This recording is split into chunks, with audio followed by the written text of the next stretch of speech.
Alright, and we're back. Hello everybody and welcome. We took a couple of days off there. Been working on some raid content in World of Warcraft, so I've been busy and not streaming.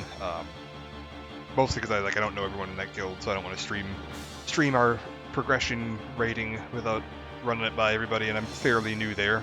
But yeah, that's what I've been doing in my free time. We are progging our way through Heroic Liberation of Undermine. We are 7 of 8 right now. We just made it to Gallywix, and we need some heals. So, I'm probably going to be doing that again the next week or two. So Wednesday nights, Thursday nights, probably not going to be streaming because I'm going to be busy seeing how high I can get the wipe counter on Gallywix. But we're back with Final Fantasy X today. Last time we hold up here. Hopefully I can get this to display. Yes, perfect. Last time, we wrapped up all the Celestial Weapons, we played all the Blitzball, we did all the Lightning Strikes, we did everything. Oh god, I'm dying. Everyone's got their Celestial Weapon, it's all fully upgraded, we've beaten Sin before we did that, because I wanted to kind of show off that the final endgame is totally playable and possible, whether or not you plan on doing all the ridiculous endgame grind. But now we've done the endgame, so the last thing we can do... Oh god, sorry, I was just eating. I'm dying here. Narrator's voice, last time on Alex's stream, yeah. Yep, right now I don't have a good narrator voice. Apparently I'm choking to death. That's not good. I need some water. But yeah, we were working on all that stuff. The last bit of content we haven't done that was in the original game was the Omega Ruins. God, what the hell? I was fine. Maybe I wasn't talking. That's probably what it was. The Omega Ruins. We haven't done that yet. It was the last bit of endgame content that was in the original game. That released in the US. And yeah, there it is. This was sort of harder than the final boss. It's supposed to be the real endgame bit. Hey Park, how's it going, Noble Welsh? Hope you're doing well. Hope everything's fine with you. Oh, appreciate it. Thank you. Got some water. Fantastic. Okay, we'll try that and see if I stop choking to death. This is the Ruby and Emerald thing. Kinda, yeah. This is optional super boss. It's like a side dungeon. Hated Ruby? Yeah. Ruby, those bosses were nuts. Until you you learn the tricks and the gimmick for them and really customize your loadout for the fight, they're awful. If you just try to go in and brute force it, oh man, you are in for a bad time. I'll probably do Final Fantasy VII, the original version, eventually, and we'll take a look at the kind of optimized strategies for how to handle Emerald and Ruby weapons. Because if you know how to handle them and you set up for it properly, it's really not too bad. There's a strategy I used when I beat it back in the day, where I was literally able to put my controller on the floor. I would start the fight, I would press one button, cast one spell, and then you just set your controller on the floor and leave the room, and when you come back 20 minutes later, they'll be dead. It was hilarious. I know if we do Final Fantasy VII, I'll show off how that all works. But yeah, for now, we're gonna go do Omega, which yeah, is kind of similar to that Ruby, Emerald, end game optional challenge content. Hey Stubbs, how's it going? It wasn't necessarily the hardest end game challenge content because hey Ghosty, everybody's filing in. What is this place? 700 years ago, a monk who defied the teachings was sentenced here. Oh, the traitor Omega, yeah? Omega's loathing of Yevon has turned him into a fiend. They say he liked it underground, out of the light. So, he's here? Scared? Not a chance. Alright, so a little bit of background story on this place there, which is kind of neat. Don't all Final Fantasies have secret bosses? I don't want to say that all of them do, because there's so many Final Fantasy games, I could very well be wrong on one of them. But most of them most of them do. And a lot of the games that didn't originally have them had super bosses. That's what they usually refer to them now as super bosses. A lot of the games that didn't have them originally have had re-releases or remasters that have added super bosses to give them kind of more in line. Yeah, John DiMaggio for Waka there. Yeah. Once you hear it, like, you can't unhear it. And Stubbs getting ready to go to bed or some Witcher 3. Oh, nice. Man, Witcher 3 is so good. It's another one I want to play on stream sometime, but man, it's so big. So much to see in this. Last thing to note here, I highly recommend using the no encounter armor while you're in here. We'll take it off for a second, and I'll show you why. The enemies in here are going to be a true nightmare. Yeah, Witcher 3 is so good. It's just such a fantastically fun game, and I've been playing it on and off for years, and like, I just never get tired of it. We're gonna real quick kind of wander around. Is the Tonberry you bullied from 7? Is what the Tonberry I bullied from 7? Okay. We've got black elements. The enemies in here. No, I didn't bully a Tonberry. There was no Tonberry. You all think I bullied a Tonberry, but you're all insane. Case dismissed. Guilty. He admits it. You've all gone mad. All right, hold up. Let's get this out of here. This is gonna hurt. I don't have this sensor anymore, which is a bit of a problem. It's the only downside to having everybody's ultimate weapons is that none of them have sensor on them.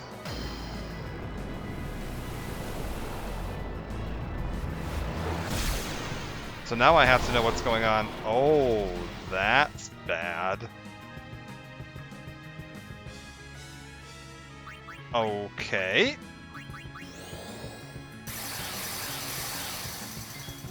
$500 damage isn't super ideal. Let's see what this does.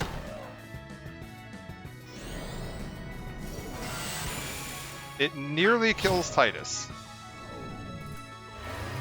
Oh!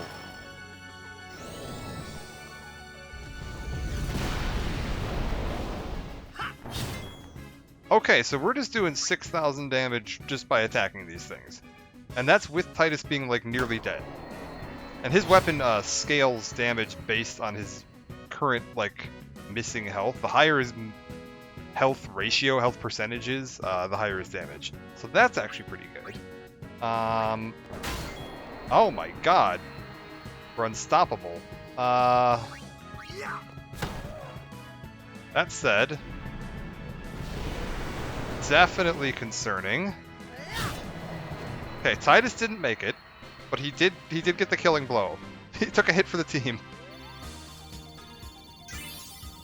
So as you can see, the enemies in here are quite powerful, and they only get worse. That is actually one of the easier groups of enemies you can run into here. They get significantly harder than that. So, for the most part, I would recommend when you first come in here, if you're just planning to do the content, beat the boss, and move on, just put your some no encounters armor on, so that you're not having to deal with all that. Honestly, not a bad place to grind for XP and levels, like early on in the game. If you just want to get some like XP and levels in, this is a good spot to do it, because you can just come in here, like, sit near this save sphere, save after each fight just in case something goes horribly wrong, and then, oh, Titus is at 1 hit point. Right, because he almost died. Right, I knew that.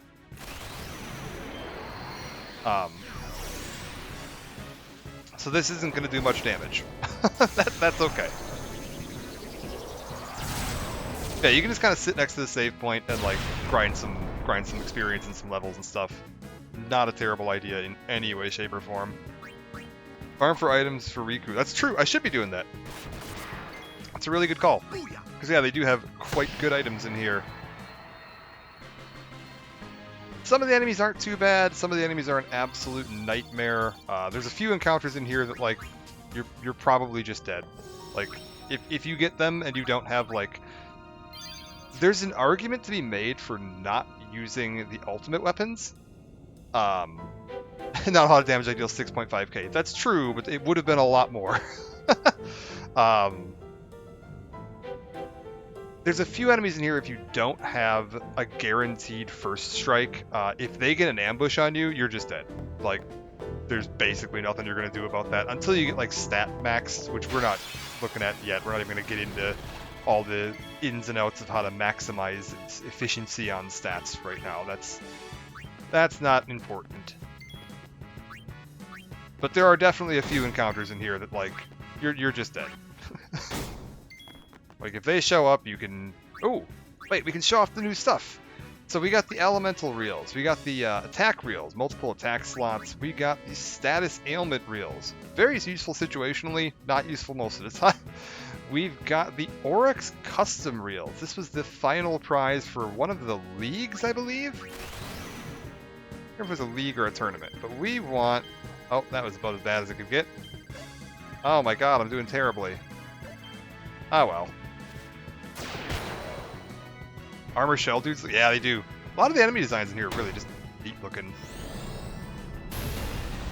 Yeah, I don't know who did the monster design in this. Ooh, I like Auron getting damage because Auron's damage scales with his ultimate weapon inversely with his maximum health, or with his current health percentage. So the lower his current health, the higher his damage. So like right there, 8,000 damage, bam, done. Tidus with the evade and counter is effectively immune to this. I believe Wakka's in the same situation right now. These guys are durable, as you can note, maybe are noticing, but if you just keep up the assault, they will eventually go down. Let's get an armor break on this guy. Maybe we'll bring Riku out and try stealing some stuff. Oh my god, 12,000 damage. We should have Riku steal more often. Oh yeah, Shadow Gems. I think those are actually pretty darn good. I'm not overly worried about Riku's like stealing right now, because we're going to be able to get to the monster arena and steal as much stuff as we want on command without having to like farm for specific enemies. So that's the more reliable way to go about doing all that stuff. And as you can see here, yeah, you just burn through XP super quick. I'm assuming Wakka must have double AP on his weapons because he seems to be gaining levels significantly faster than the rest of them. Yeah, this is not a bad place to kind of like finish up any level grinding you wanted to do. Is the music really loud? Feels loud. Oh, it was a little loud. It was a little loud on my end. Maybe not for you guys. Been a long time. Oh, Fallout since 2023. Okay, cool. I was wondering. It came up, I think, with the first time chatter, but I was like, I feel like I've seen this name before. Okay, I'm not going insane. Well, welcome back. Hope you're doing well. I do have a YouTube channel. Rarely come on here. I feel it. I rarely watch people on Twitch myself. I have a few people that I catch, like if I'm wrapping up stream or about to start. I'll catch some people before that, but I don't spend much time on here myself, so I'm certainly not gonna judge anybody on that. That makes perfect sense to me. Let me swap this on here. But yeah, good to see you back. Let me formation Tidus back into the front. We're going to switch Tidus up front, and we're just going to go through this now with no encounters for now. We'll be coming back here later because we're going to need to do all the capturing and everything. But for now, we can just put no encounters on. One thing that's not unique to this, but a bit interesting about this place, you might notice that the map isn't filled in. This was also true when we were inside of Sin. The map isn't filled in there either. One thing we're going to get into here also, the other puzzle in this place. You're going to find a handful of rooms around here that have these little doors like that.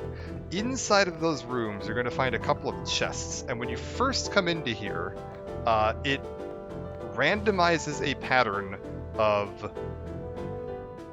like, what's in each chest. And some of them are going to be traps, and some of them are going to be items. And the order you open them in can affect whether or not you end up getting hit with a trap or not. You have to like open. You're basically guessing like, is it safe to open or not all the way through. Each chest you open in sequence without hitting an enemy will reward you the next item in a list of 12 items. The final item in that list being 99 warp spheres, which will allow you to move a character anywhere on the map from anywhere on the map, which is super helpful, obviously. Unfortunately, there are 12 chests, so you have to get all 12 of them have to be non-trapped, and you have to guess the correct order to open them in. If you get any single guess wrong, all of the other chests in that room disappear, and it makes it impossible to complete the challenge. And it is like completely randomized, and it's by like when you enter the place. So you can technically game this if you save on the airship before ever entering this place, and then load in on that save, enter Omega Ruins for the first time, and try it, and just rinse and repeat until you get a successful run. But the average odds on that is like 1 in 200 something of getting that correctly. It's incredibly unlikely that you're going to get it. And personally, I would not say worth it. There are other ways to get warp spheres, and there's just more efficient ways to move around the sphere grid in general. So, if you want to check that out, it's something you can do, but most likely to people at RPG games, Slay the Spire, Dragon Ball card game, do good One Piece RPG, yeah. Ghosty will probably know all about that.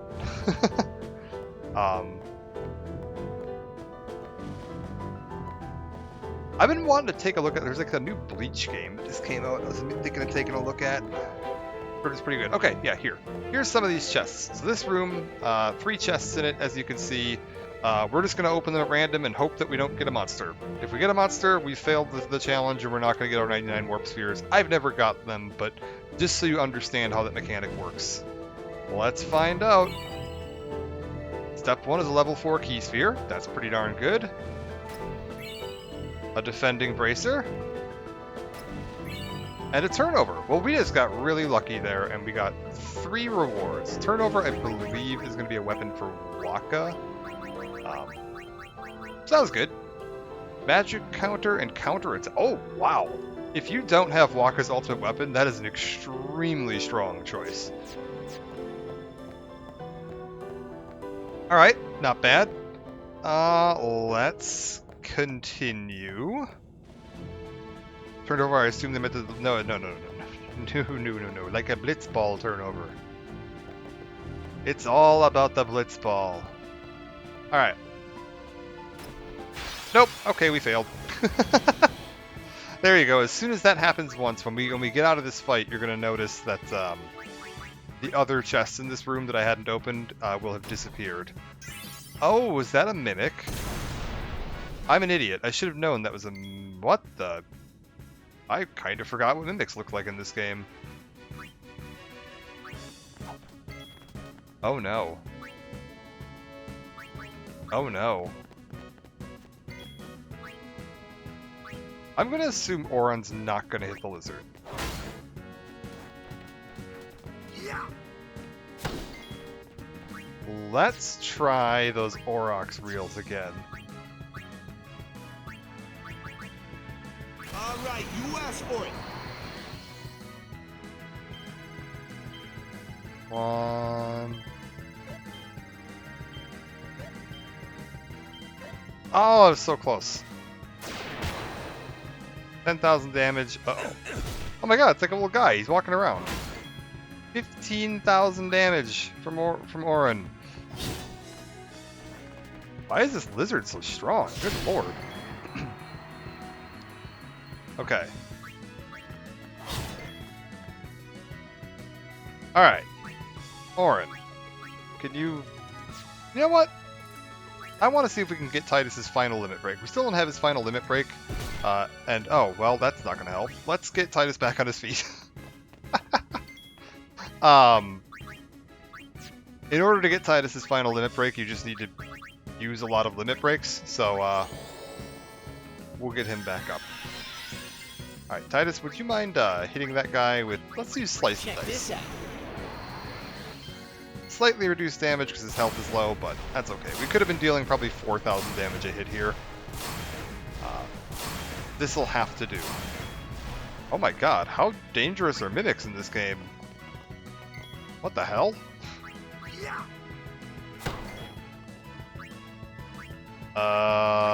Guess hit him with a Banishing Blade? This should do an absolute mountain of damage. Orin's like effectively dead right now. Okay. Orin, erase that, please.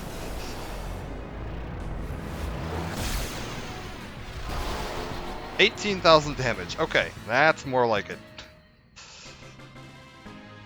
Yes, all of their ultimate weapons also allow them to break the damage cap of 9,999 quad 9s, letting them go up to 5 9s. Yeah, you can see the chests fade out of existence.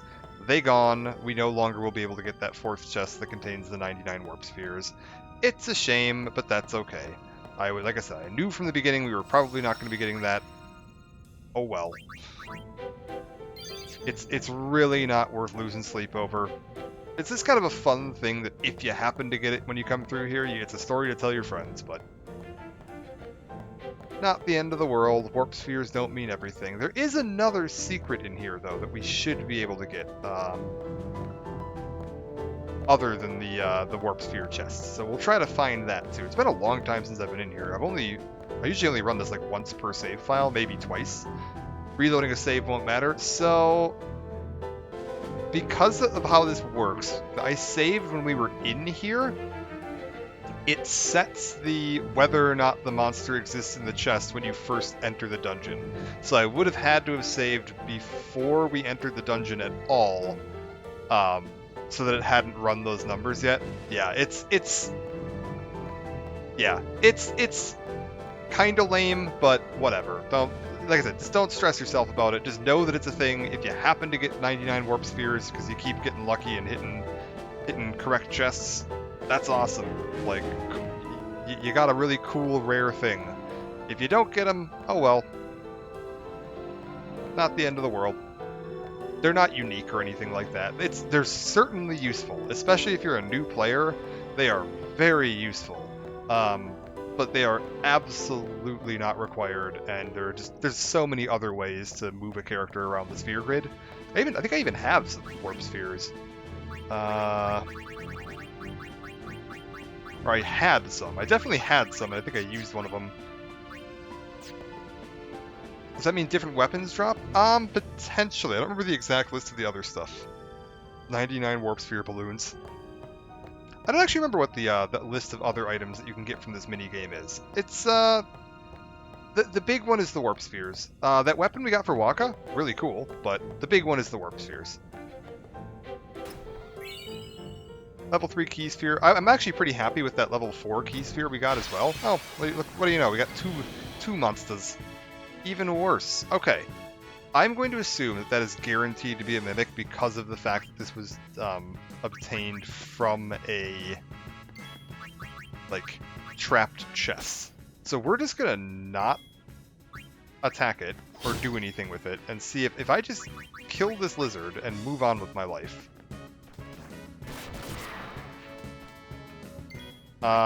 Will that chest just disappear like a normal chest? Like, will it just pretend that it's still a chest? Yes. Okay, sweet. So we can just do that. Got some level 3 key spheres, that's fine. Again, not unique. If you don't have level 3 key spheres, you can get them plenty of other places. There's monsters you can get them off of in the arena, there's monsters you can farm them off of on the map. Same with level 4 key spheres. It's not the end of the world. It's just kind of nice. If you do get one, it's like, oh cool. Saved me a little bit of work, but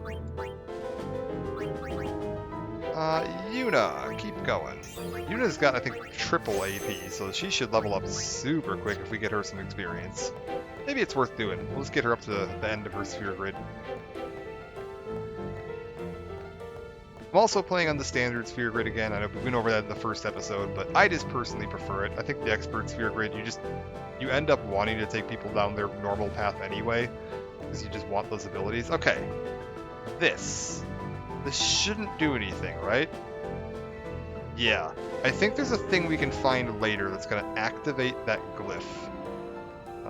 Why does it look like there is a hidden path here?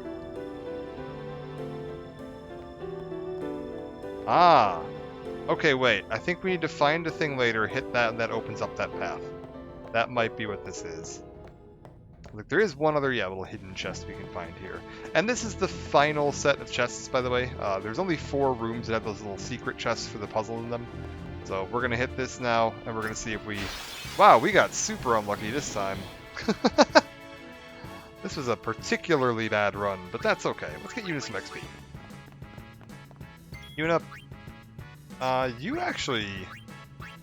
Yuna's got 1 MP costs. Ooh, Ultima Cat hits everything, though. I don't necessarily want to hit everything. We'll just give it a bonk. That's fine. Oh, we missed.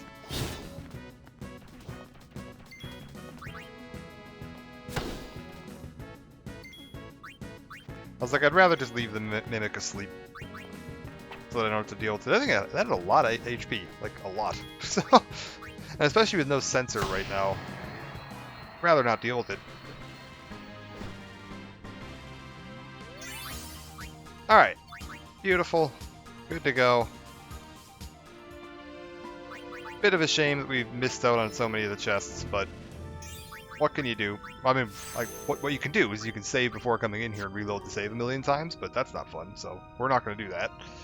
Now that we got that out of the way, we can just explore the rest of the dungeon. I'm trying to think if there's anything else I can reach around here that'll be interesting. Oh, hello. What's this?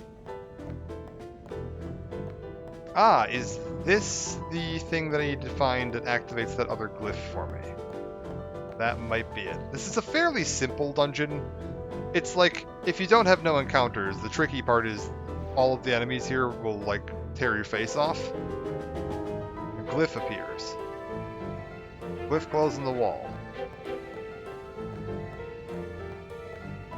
So, like, the real tricky part is the first time you come in here, you're probably just going to die. If you just find it on the map and you just, like, wander in here with no preparation, you're just going to get torn to shreds. Thankfully, we got our no encounters armor by fighting ghosts in the Cavern of the Stolen Faith. Ghosts, or a ghost variant, also appears in this dungeon, so you can actually farm for no encounters armor in here. So if you come in here and you're like, man, I'm getting my teeth kicked in, keep fighting the ghosts. Maybe you'll get one. Or just leave and go find one in the Cavern of the Stolen Faith. That works too. I think it was the reward for capturing all of the monsters in Cavern of the Stolen Faith. I believe that was what it was. Or was it all the dragons? I think it was all the dragons that gave me my no encounters. Alright, last little chest. This one is not part of the main set of, like, puzzle chests. It just contains a teleport sphere. For reference, difference between teleport sphere and warp sphere. Warp sphere will move you to any square on the map, like, period. Teleport sphere will move you to any circle on the map that has already been activated. So if I hit this on Wakka, and we zoom out a little bit, you can see that because I've covered most of the sphere grid with my other characters, I can already move just about anywhere that I want to just with a teleport sphere. And then I could use, like, a little bit of leveling to push myself the rest of the way wherever I needed to go. Which is why I said it's not super worth worrying about the warp spheres, because, like, there's just plenty of other ways to move around the sphere grid quickly.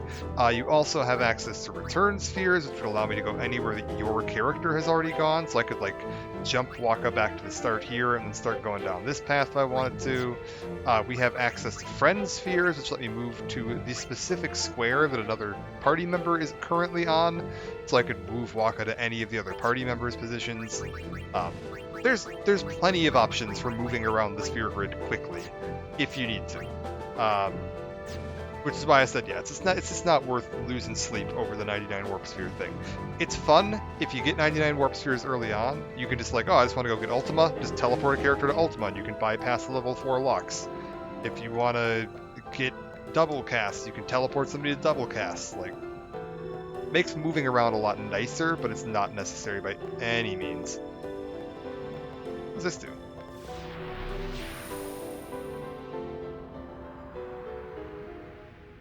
I ascend. Can I descend?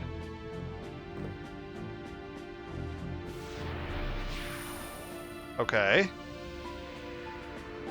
I have no memory of that happening. What's over here? Got the weapon for Wakka that we'll never use. That's true, because I've got his ultimate weapon, which is already way better than that. I kind of did the ultimate weapons first, just because this is like the final bit of story challenge, so I feel like coming in here after doing a bit of grinding makes sense. You can come in here without doing the grinding, it's just not going to be an enjoyable experience. You're going to have a real bad time. Okay, so that just loops me back around to the other path.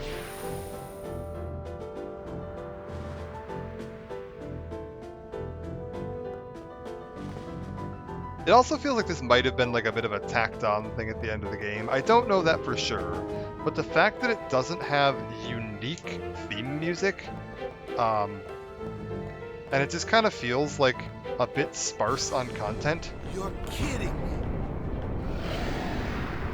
Like, this just kind of comes out of nowhere.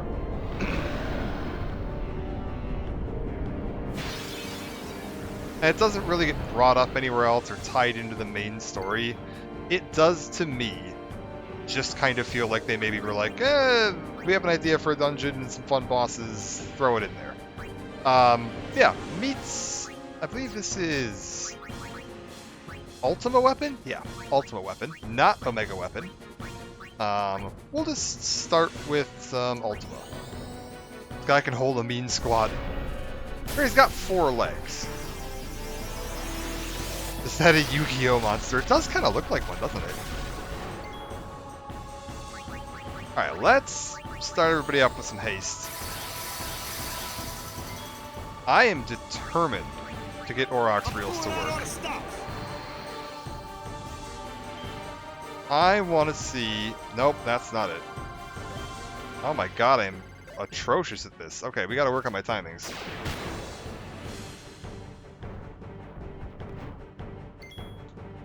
I mean, with haste, I feel like I can honestly probably just start swinging. Let's bring out Auron for just a second. I don't know if this works, but we'll just hit him with Armor Break and Mental Break to see if we can happen to lower his resistances. He's immune to that. Of course he is. I would have been surprised if he wasn't. But it was worth checking. We'll also do a Slice and Dice just to get some more damage up there. I think Tidus is at full health, so not great damage, but this thing's probably got pretty high defense and armor, so not surprising either. There's an argument that I should probably be putting like Riku out here and doing some kind of protections like haste and everything else like that. And like probably something to prevent Wakka or Tidus from getting confused like he is currently, because that's probably just going to mean my entire party's about to get killed, but you know, it's okay. I'm running if you are. I'm running if you are. Nice. Let's see if All Bad Potions cure Confuse. They don't. That's concerning. Tidus, can you survive getting hit by Riku? Oh, right, you have evade and counter. Okay, cool. Tidus is dead. Sorted that problem out. Gotcha. That's gonna hurt. Alright, let's get Yuna out here. I should really look up my lists of, like, how to, do I have full life? I don't. How to mix the appropriate mixes. Hey, Elder Goldsmith, how's it going? Meet Meet Ultima Weapon. Oh, 11,000 damage on Auron, though. Do like that. Yuna, give me a cure on Titus. I should probably have Yuna learn Haste Daga. Because she's got 1 MP cost, and it would be smarter for her to have it. I was just like, oh, well, let's get Titus to haste himself, and then he got put to sleep, which is like the exact opposite of that. Ultima really hates Titus. This guy really hates those cans. Yeah, let's hit this guy a little bit. Titus, just haste yourself in Auron again. It's probably a good idea. Oh my god, 23,000 damage on Auron. Holy Jesus. Oh, it's that good stuff. Titus. Final boss. This is one of the optional super bosses in the optional endgame dungeon. So, more final than final. Oh my god, I fucked it. I blinked. 6,000. Screw it. Hit him with the old Vanishing Blade. Yeah, story's all done. We wrapped up the plot. We gave Jack his Father of the Year award. Sent Titus home. Everyone was happy and there was no crying.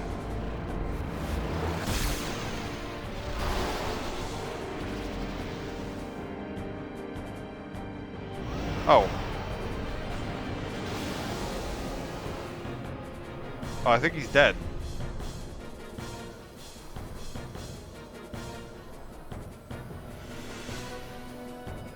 Oh. Well, that was kind of a bummer.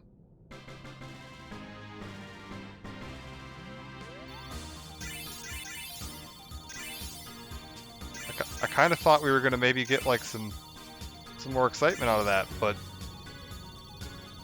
oh well. Wow, Wakka gained a ton of levels. What's going on with Wakka?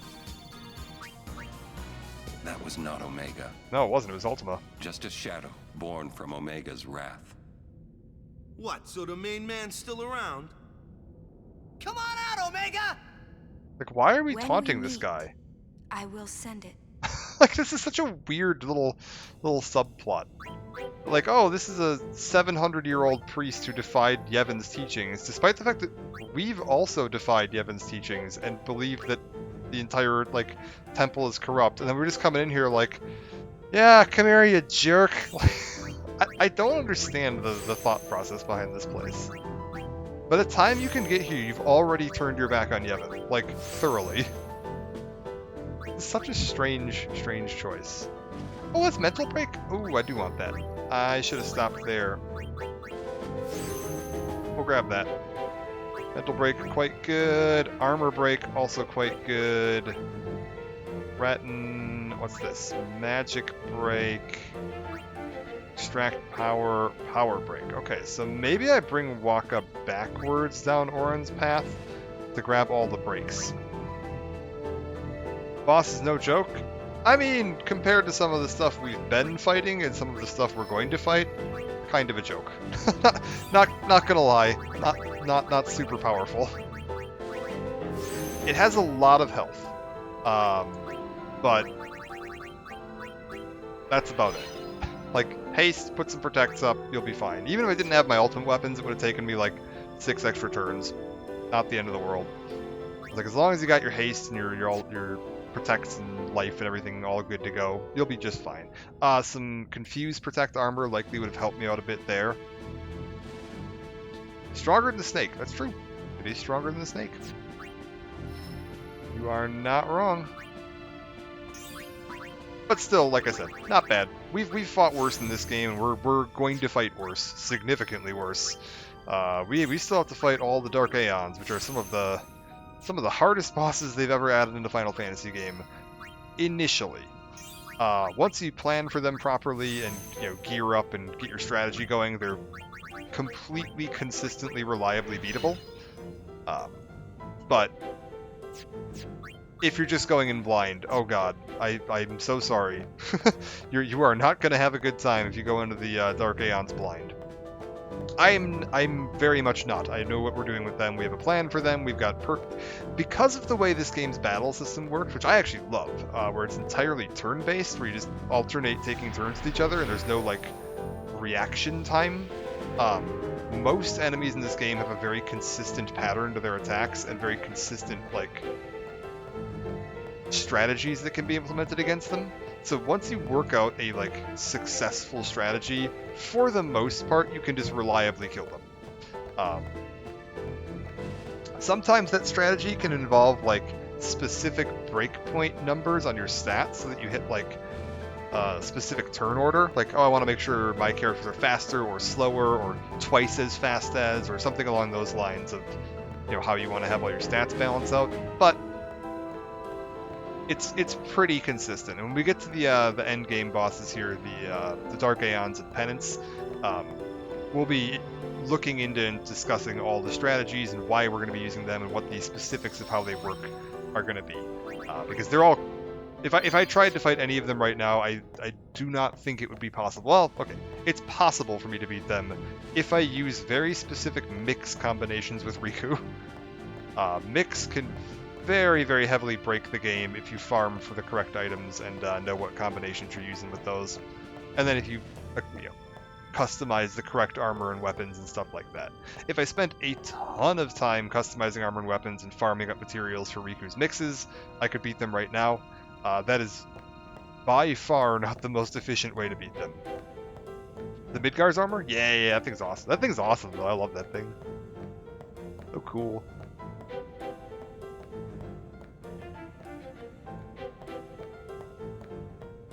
Okay, I swear they called it the Midgar Zolom in the US release, in the original like PlayStation 1 US release, and then it was changed to Midgar Sormer in like the international edition.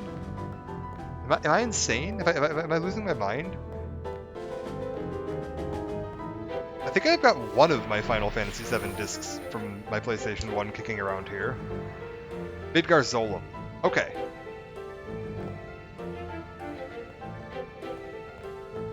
I do think they changed it to Midgar Sormer, though, at least in the remake. I'm almost positive they did. Because I was looking for the Zolom, and I don't think it was called Zolom. Alright! We've made it down to the depths of the Omega Ruins. They've even called that in the Steam version. Yeah, it's confusing having it called Midgar Sormer everywhere else. Yeah. You can kind of see that little purple glowy mist down there. Would you believe that's where we're headed? I don't remember if there's a specific path. Okay, that looks like it leads to the boss. So let's try the other path then.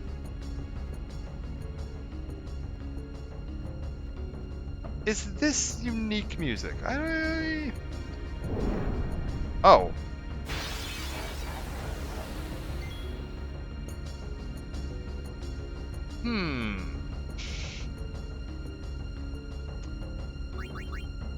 I see. Take strong early game, hit level 25. Yeah, that's true. That is very true. But that's partly because that's just, how a fixed level enemy works. You out-level them and they're no longer a problem. If I put Shell, I don't think this is gonna work. On Titus. I have a very strong feeling that this is not going to work. Master Tonberry.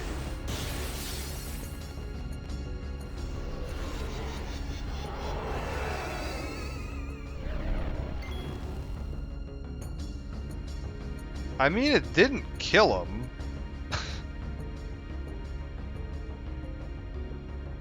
So, Karma works by looking at the number of enemies you've killed with that specific character and multiplying it by, I believe it's 10. We'll find out. How many enemies has Titus killed? Titus has killed 485 enemies. There you go.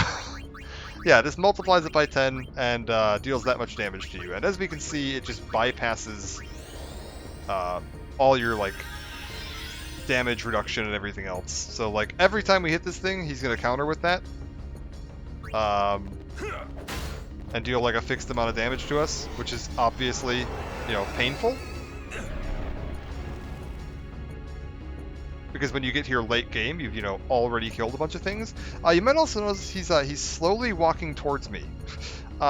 If he reaches us... Oh, hold up. Actually, one sec. Let's haste Yuna just to make sure we're good to go on that. If he reaches us, he will start stabbing us. And he just deals 9,999 damage. Has he got tats? Did he just come out of prison and chill in the dungeons? This is Master Tonberry. He's a real cool dude.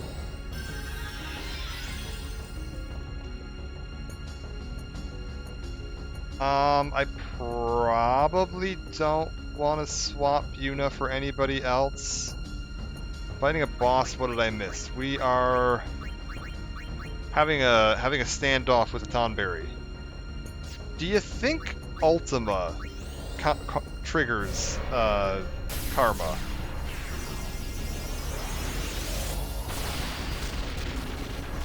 Yeah, this one's just green. Green some tattoos. Okay.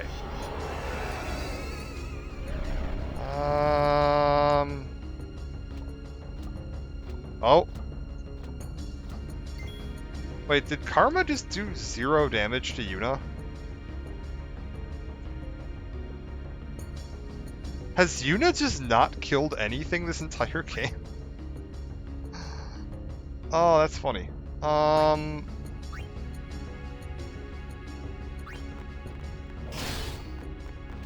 10 damage? Oh, okay. That would make sense, because that means she killed one enemy. Down she goes. We'll find out in a minute. We'll find out in just a second. We're gonna get Tidus back on his feet. I'm going to assume that I can't cast slow on this.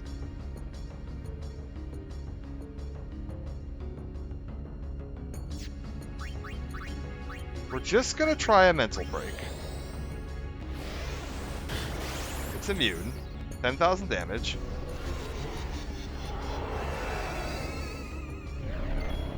If slow won't work, I'm guessing stop won't either. I don't know. I mean, we'll find out. I'm gonna try them and we'll see. I have no idea if they're gonna work or not. It's entirely possible this thing's just gonna kill me. That is a very real possibility. It is immune to slow. Okay. Oh, and it counters with Karma.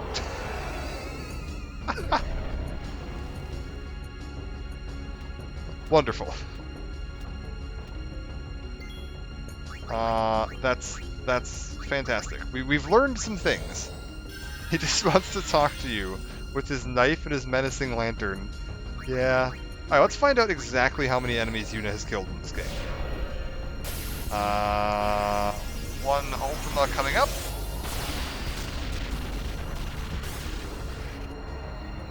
Oh, never mind. Let's not.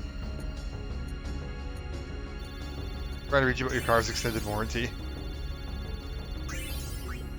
Never mind. We're totally fine. Yuna gains the Punisher. A Death Strike rod for Yuna. Interesting.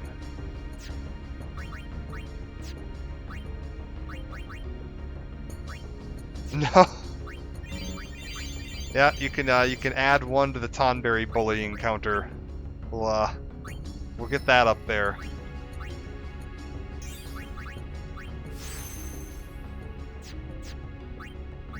Am I gonna need to implement that? Am I gonna need to put a Tonberry counter, like a Tonberry kill counter on screen?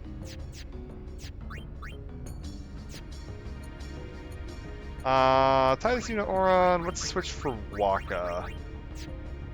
Absolutely. They Victus! Oh. I was joking.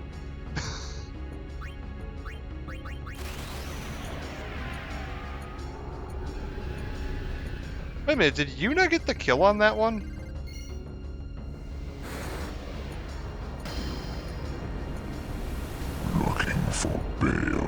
Oh, that's kind of the feel I'm getting out of this dungeon, I'm not gonna lie.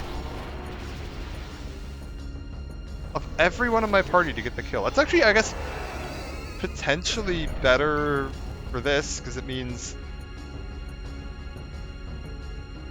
she'll be...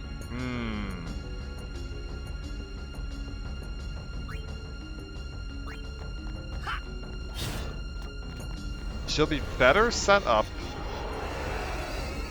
Because she's only going to take light damage, so I guess funnel the kill to her. I need to get her out here, though. We're going to need to re-haste. We want to haste her.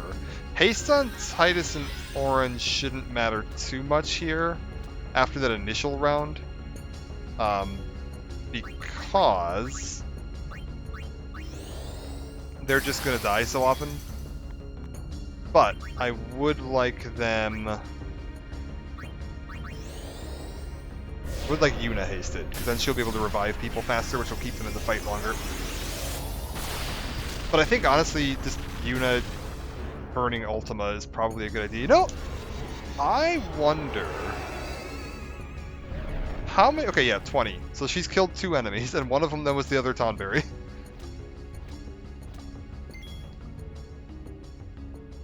I have an idea.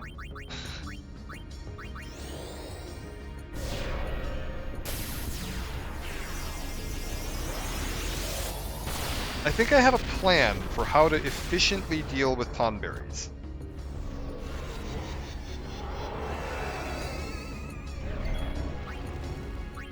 Kimahri, can you get out here for a second?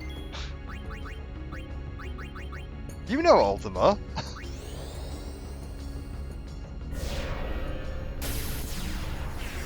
And you've got terrible stats, so you're not going to do as much damage as Yuna does, but like, you haven't killed anybody. Well, hardly anybody. He'll probably survive that. I don't think he's killed 224 enemies. No, he's killed 16. Lulu. Come here a minute.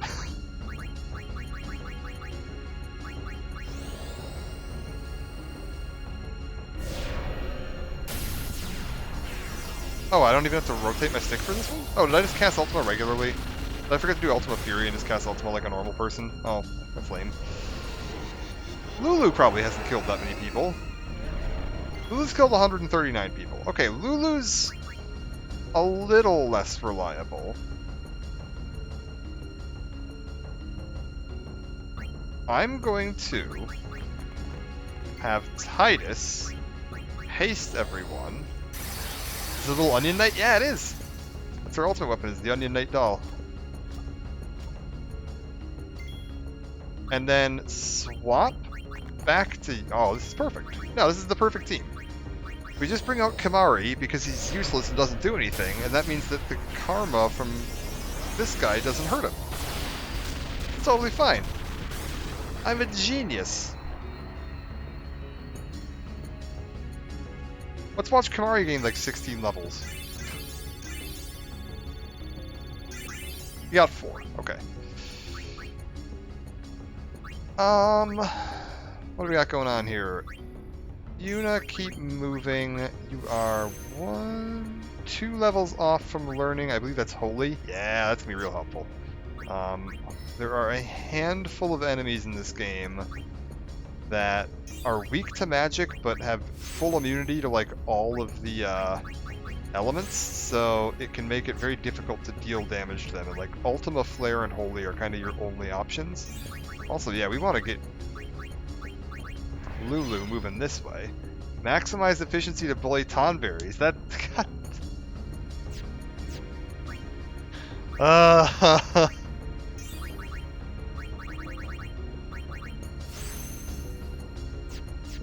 I feel like I need to get like a Tonberry plushie or something at this point, and like set up like a little shrine to him or something to like appease you guys. Oh, I don't have another fortune sphere? That's lame.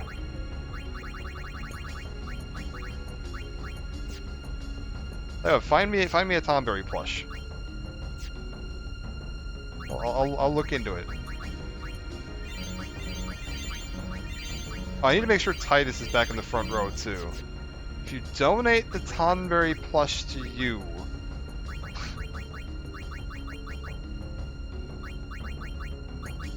come into their dungeon, minding their own business, and kills them. You're not wrong. I did do that. A friend sphere. I mean, that's useful. We've already kind of shown how those work. Quite handy. And yeah, I believe the way this little area works, each of these circles is going to spawn an enemy. I don't think it's always a Tonberry. I think it is... There are like 4 or 5 options of like particularly tough endgame enemies, and it's just going to pick one at random on each of these circles and spawn one in. So, not guaranteed to be a Tonberry. Oh yeah, like look at this thing. Oh good, it's 2 of them. The Demonolith. I don't remember how these work at all, but I remember they can absolutely kill you. Okay, the armor break worked. What does Pharaoh's Curse do? A lot of status effects. Okay. Huh. The amount of damage dealt to types of karma from the Master Tonberries times 10, converting to Great British Pounds, donated direct. That's a lot of math. I'm not gonna lie. That's just like a lot of math.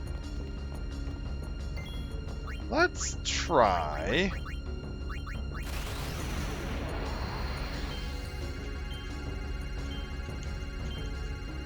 I was like, if I can get 3, I'm happy on that one.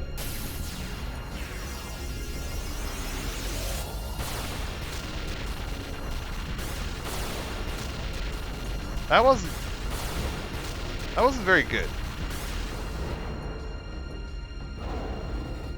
Breath. What's that do?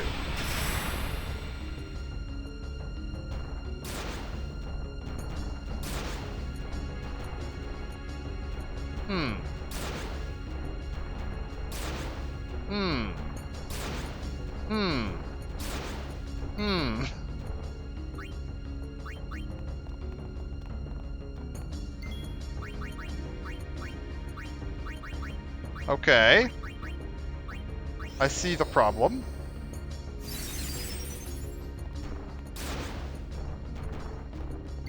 They're scaring me.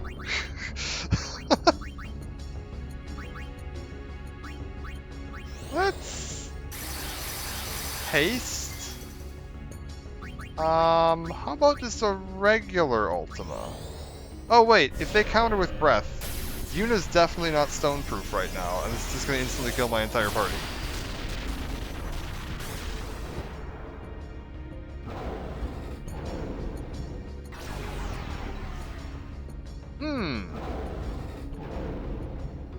Okay, so breath isn't a counter. Maybe we want to...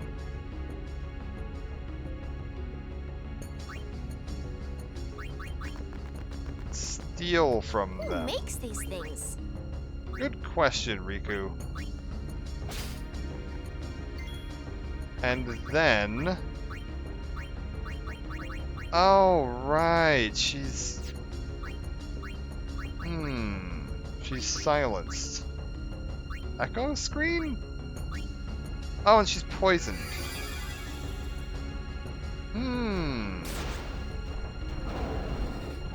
Oh, this might be an instant kill right here. Is that everybody dead? Did I just wipe? Oh my god, thank god Riku's got her anti-stone armor on from fighting Gascano. Do you think all bed potions cure stone? Well, they do!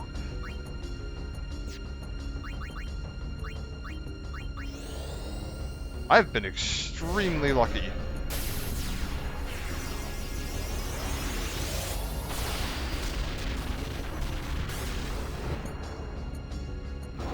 God!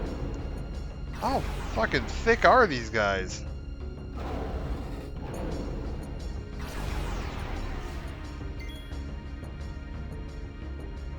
Okay.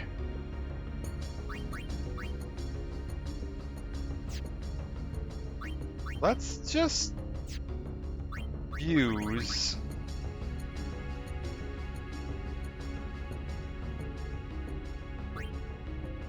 Poison Fang on you. That, they're immune to poison. It didn't trigger a counterattack, which I like. Let's bring Lulu back out. I'm considering my options.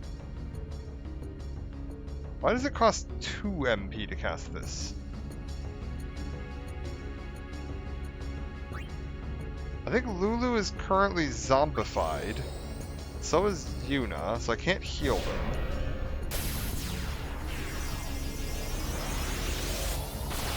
These are some durable things. Okay, we've killed them.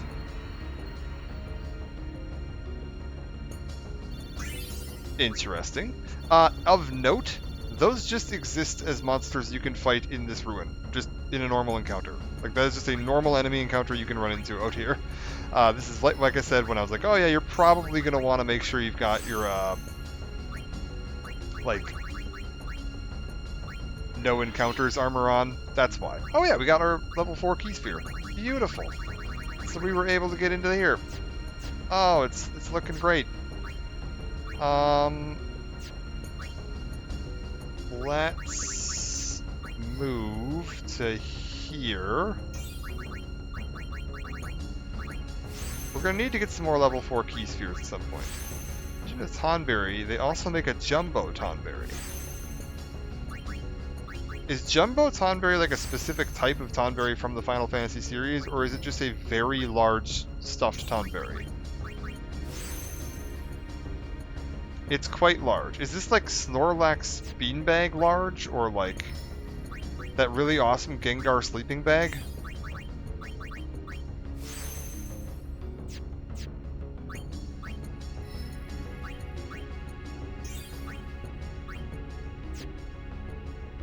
Okay, how are we looking?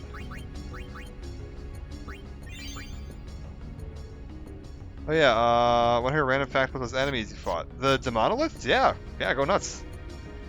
They're awful. I hate them. There's probably a really easy, you probably just like use soft on them or something, right? There's probably like some stupid easy way to kill them. They have about 45,000 HP. So they thick. Yeah, okay, that it felt like it. Okay. That's concerning. He's gonna haste. 2 can play at that game. I'm gonna haste. Undead can use life on them and insta-kill them. Depends on the enemy, I think. But most of the time, honestly, yes.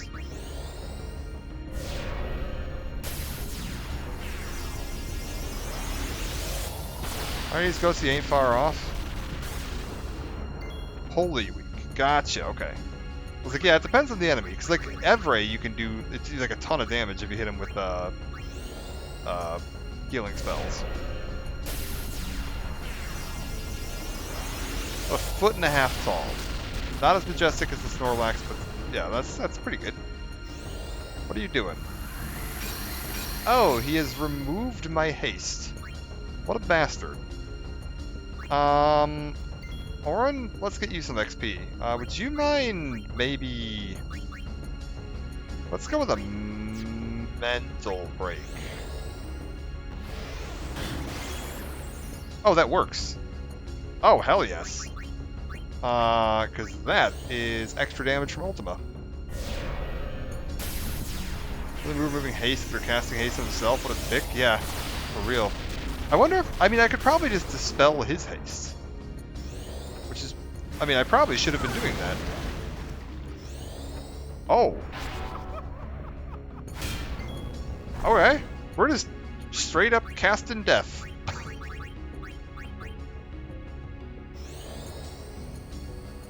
Jumbo Tonberry comes with an 8-inch knife. I'm assuming it's also plush, and they're not just, like, mailing an 8-inch butcher knife with him.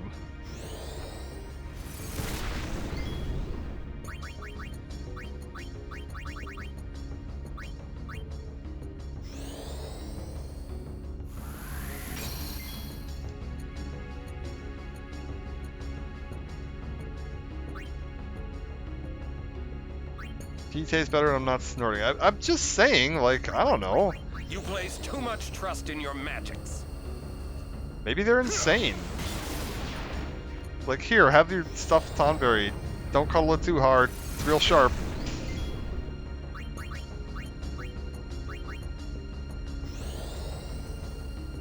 Is it removable? Could I replace it with a real life? I'm gonna say this. If they didn't, you better believe I will.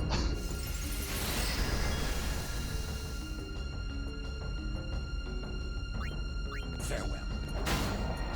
Alright, we got him. Oh, but Lulu's dead, which means she doesn't get any XP. Boo! She's like one square off of learning double cast, which is super helpful, because then I can double cast Ultima. There's a chance I could replace the... It's like an upgrade. Which route do we want to have her go down? I feel like I want to have her head in more or less this direction. His little knife is affixed to his hand. The pics of the jumbo and regular next to each other are precious. Where is this located? Where are you finding these?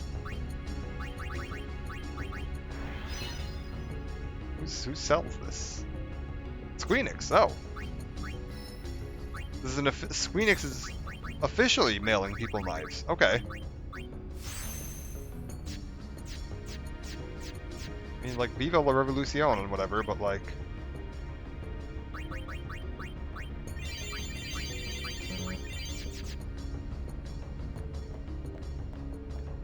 Oh, wait, hold up. I just realized Titus is not in the front row. That means we are at risk of getting ambushed. Let's not have that happen.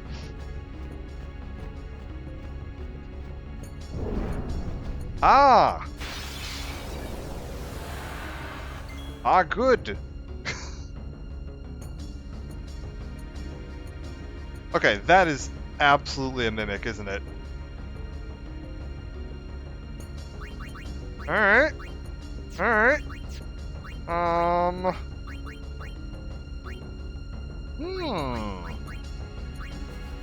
Let's get some MP back.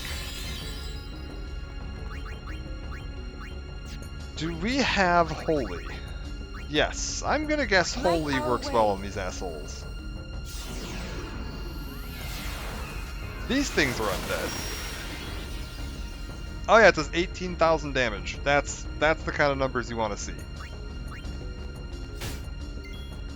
That's not.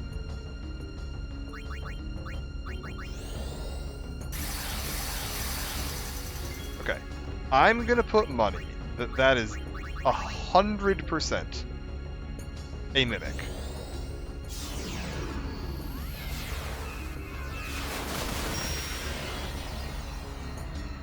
I dig it. Hit you with Mental Break.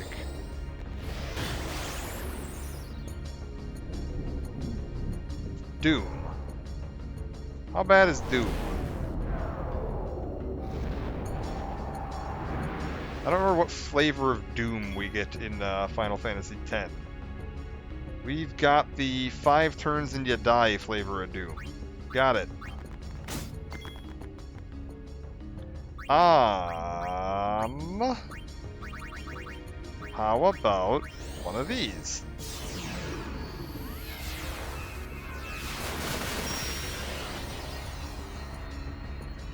Okay, Yuna with Holy, good work. I dig it. I probably should have put Lulu out there for a turn. That would have been really smart.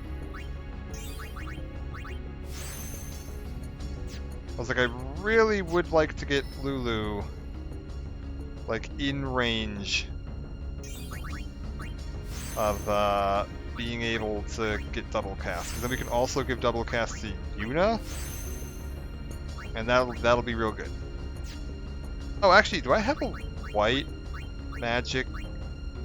Let's do something fun with Lulu real quick. Let's do something fun with her. We're gonna... Do I have a white magic sphere? I think I only have black magic spheres, right? Yeah. Let's do a friend sphere and then a return...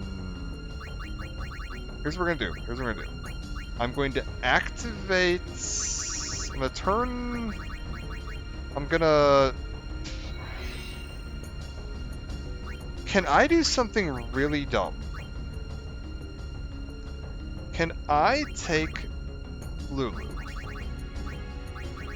and put a strength sphere here, and then use my things to activate these? It says return goes to any node previously activated. Now that I've activated that strength sphere, could I... Oh my god, I can. I can move forward one without having to gain a level. Here's what we're gonna do. Friend sphere to...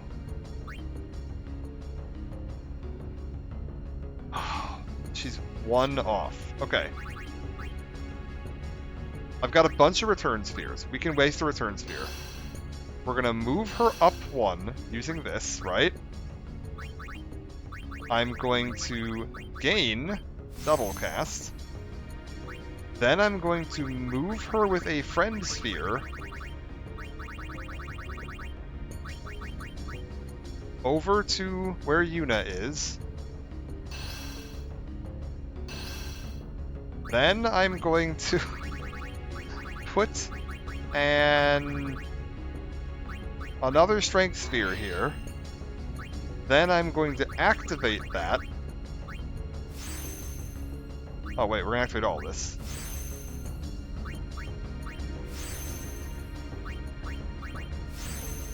Then I'm going to use a return sphere to go here. And I'm going to activate this to give her Holy.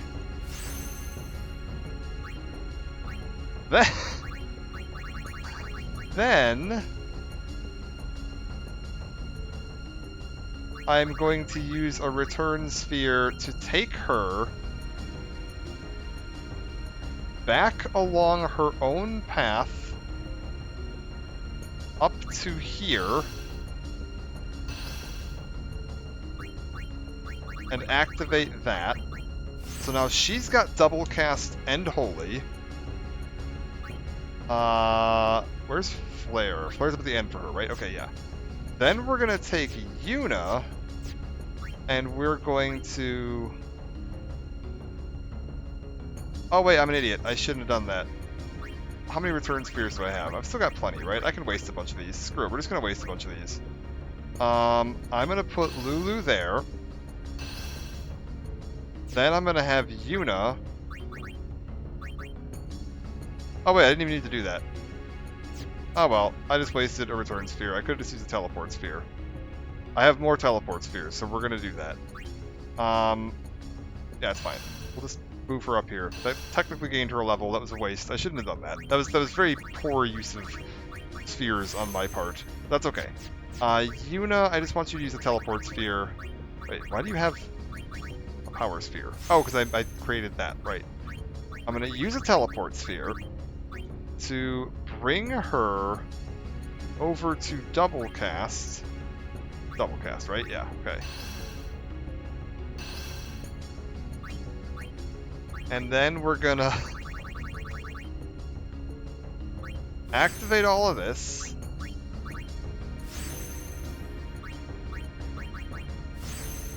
And then we're gonna use another teleport sphere to put her... We'll go about here. Wait, what is that? That's a level 3 node? We're gonna put her here. And we're gonna have her go backwards through Lulu's section of the sphere grid, because it will gain her all of the high-end magic really quickly. Like, she's gonna be able to learn Flare on her next level. And then I can use my Black Magic Sphere to teach Flare to Lulu, and I'll have both of them able to double cast Ultima, Flare, and Holy on command. Okay, little complicated there, and I did make some minor logistical errors, but we're in pretty good shape now. That gives me double cast with some very powerful spell options. on both Yuna and Lulu. And what's going on with... Why is Lulu's weapon 2 MP costs? It says 1 MP cost. Oh, magic booster. Because right, she's got magic booster, so she spends 1 extra MP to deal, or double MP to deal extra damage. We're fine. So, Auron, I want you to remove one of these ghosts from this plane of existence.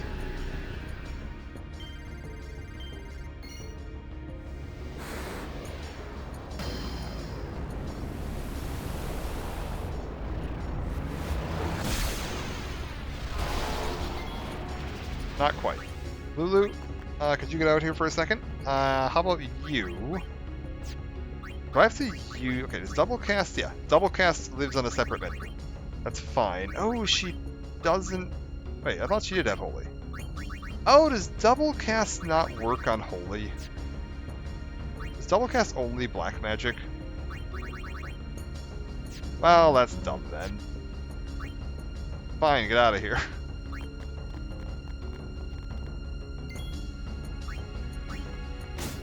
Actually, I guess I could have just had her single cast Holy. That would have been smarter. Oh well.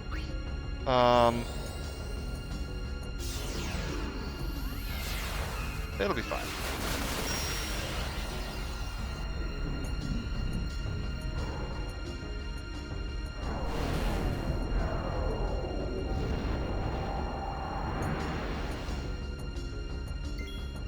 Okay, Tidus swapped for Lulu this time. And now, yeah, just have her cast Holy. That'll be fine. Oh, that was the wrong target. Well, erase that.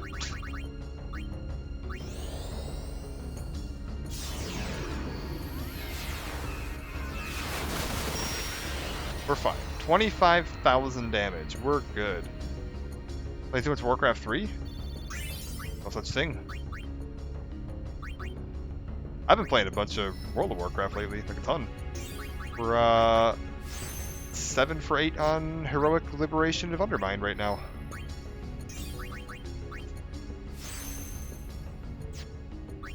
Should, if we're lucky, be done this week. Lulu's Sphere Grid route brought to you by United States Postal Service. Yeah, for real. She is heading to Flare via route of Quick Hit. That is... You really gotta know your Sphere Grid for that joke to make any sense. I'll tell you that right now. Wow, wow, what? Oh, well, that's terrifying. I don't want to fight that. Oh, God. This is an ambush.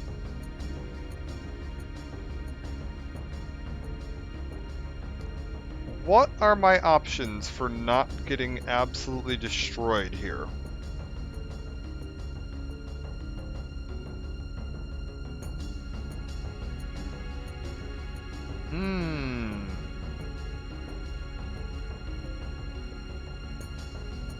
US.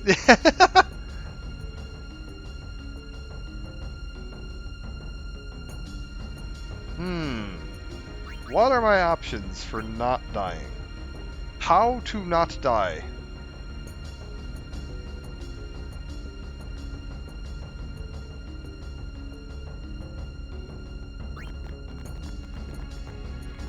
Torching it is an option. Unfortunately, both of my tortures are, This thing ambushed me, so the only reason I got first strike is because Auron's weapon has it. So yeah, opening move is bad breath. How bad is that? I mean, it's not good.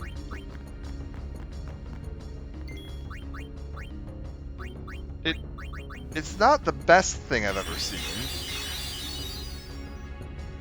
Yuna's not the worst person to be confused.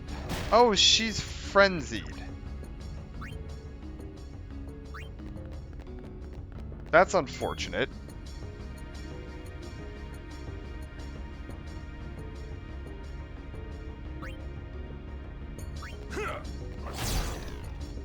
Alright, we gotta find... Oh, no.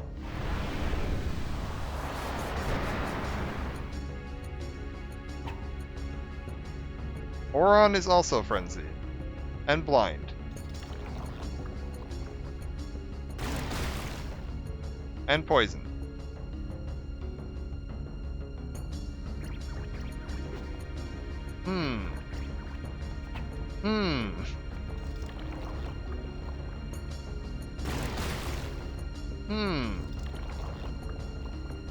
I think we might be dead.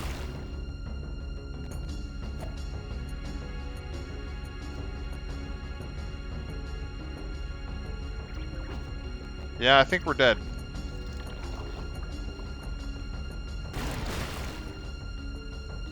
Yeah, that's it.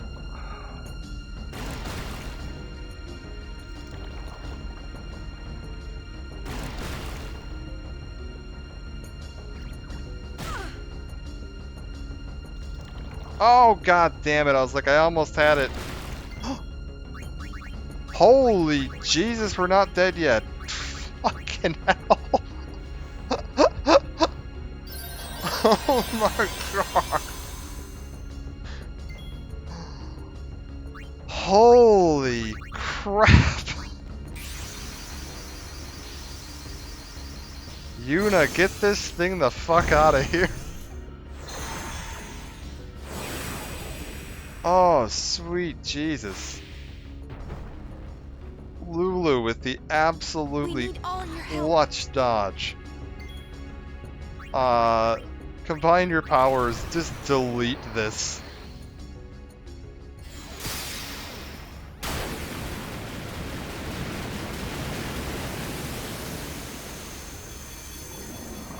Oh.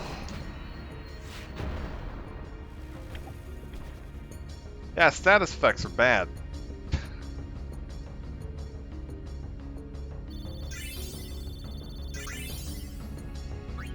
Oh my god, I cannot believe I survived that. Lulu died, but she saved everyone.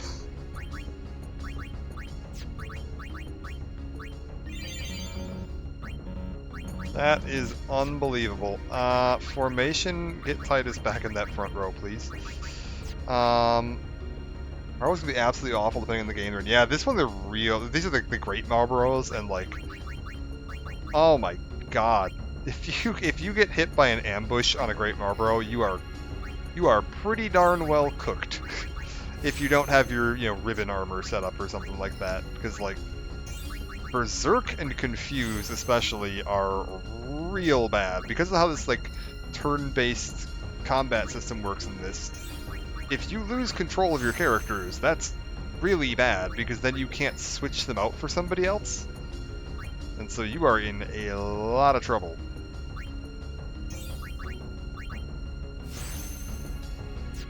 We'll live. Absolutely hate the Marlboros from 4. Remember one Underworld Dungeons that come to 4s, but everything. Oh my god. That effects before were bad? Yeah, they definitely were. Okay, wait. This is still just more regular enemies, right? I'm tempted to go back up and save.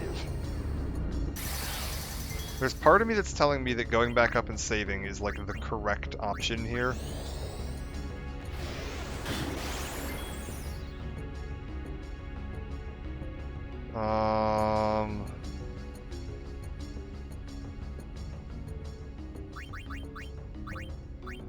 Let's haste. And then let's dispel this idiot.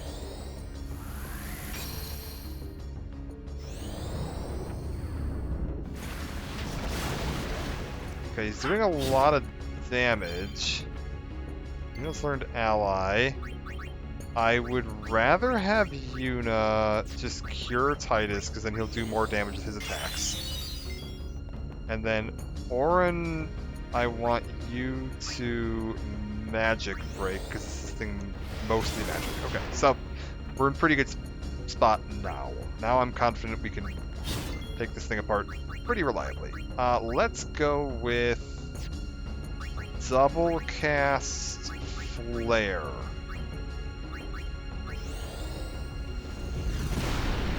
10,000. 10,000. Keep making puns until I acknowledge them. Good luck. There's cigarette puns, right? It's mint. What's a patch of mint bushes? A Marb menthol? Is that like the plant? I thought you were saying like a pack of like a menthol cigarettes. Like if you put a Marlboro, you wouldn't know that because you don't smoke. But if you put a non-menthol cigarette into a pack of menthol cigarettes, it'll end up tasting menthol because it like absorbs the menthol flavor. Marb with cherry be a Marberry. You ever think about that?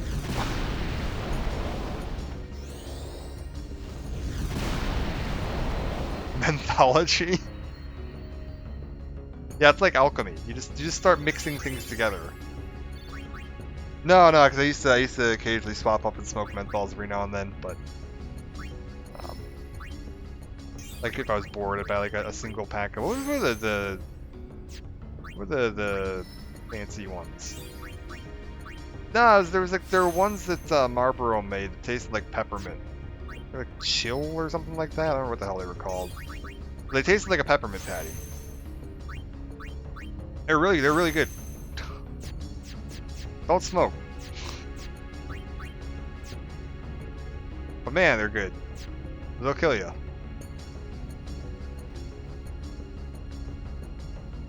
Plan is ready. You ever think about that? I feel like one stoner friend is like, yeah, man, totally.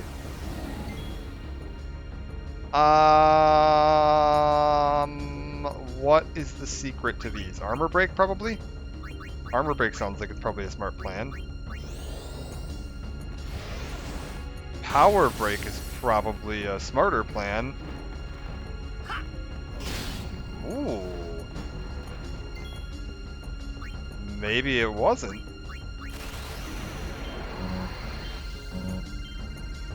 Whoa, just snagged it. Tastes like a peppermint patty. Don't smoke though. Yeah. But if you do smoke, and you want something tasty, don't do it. But if you do it.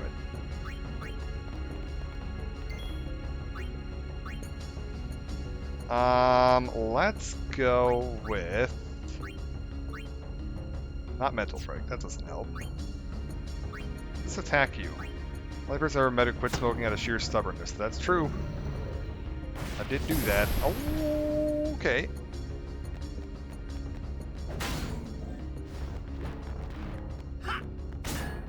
We're good.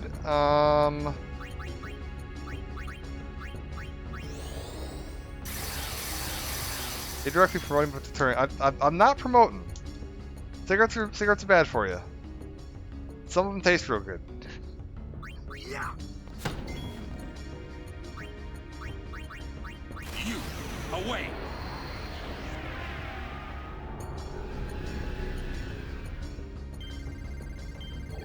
Oh. Oh my god, I've forgotten how to type. Oh no, what am I doing? I'm distracted. I'm thinking about cigarettes now. Oh no. Smoking kills, friends. Don't do it. See? Yeah. Bam, dead.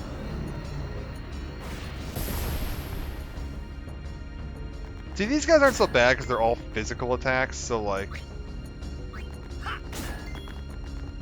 don't condone smoking, but if Alex didn't smoke, probably that's true. That's true.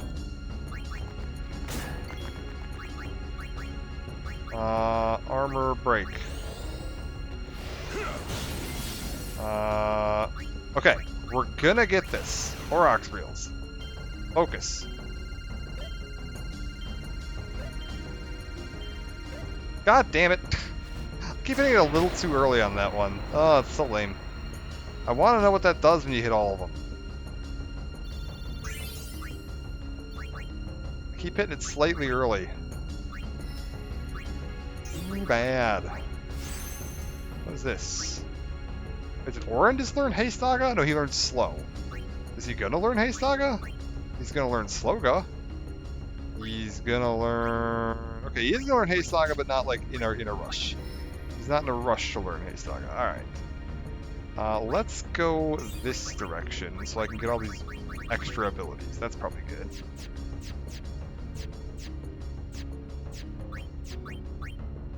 Health, looking reasonable. Magic, let's up everybody's magic. I don't want to go into this like super low on magic on everybody. You guys are fine. This should be the end because the map's like filling in, which means that I've gotten to something special. Okay. I'm gonna be safe because I don't want to fight all those enemies again. Because it was a pain in the ass getting down here the first time. I don't remember this fight. So there's a reasonable chance that it kills me. We're gonna be smart, and we're gonna go back, and we're gonna save. Unfortunately, the only place you can save in this dungeon is in the first room. So I gotta walk all the way back to the start of the dungeon. And then all the way back down here. But I would rather not have to fight all of those enemies again in the event that I mess up. I probably won't mess up.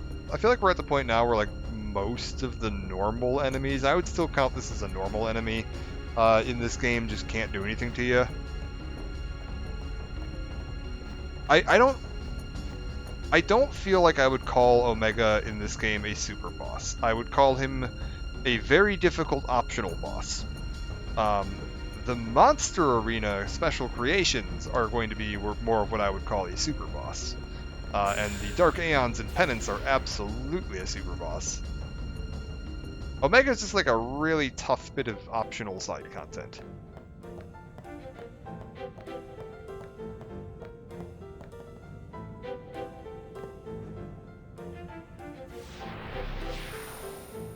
Like, there's honestly a reasonably good argument for coming here before you go to Sin, just to, like, farm up some levels and stuff, but... Let me just go back and, save real quick.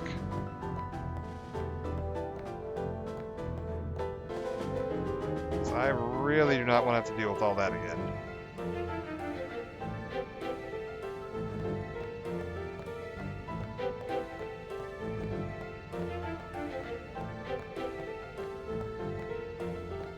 If I have to fight that Marlboro again, oh god.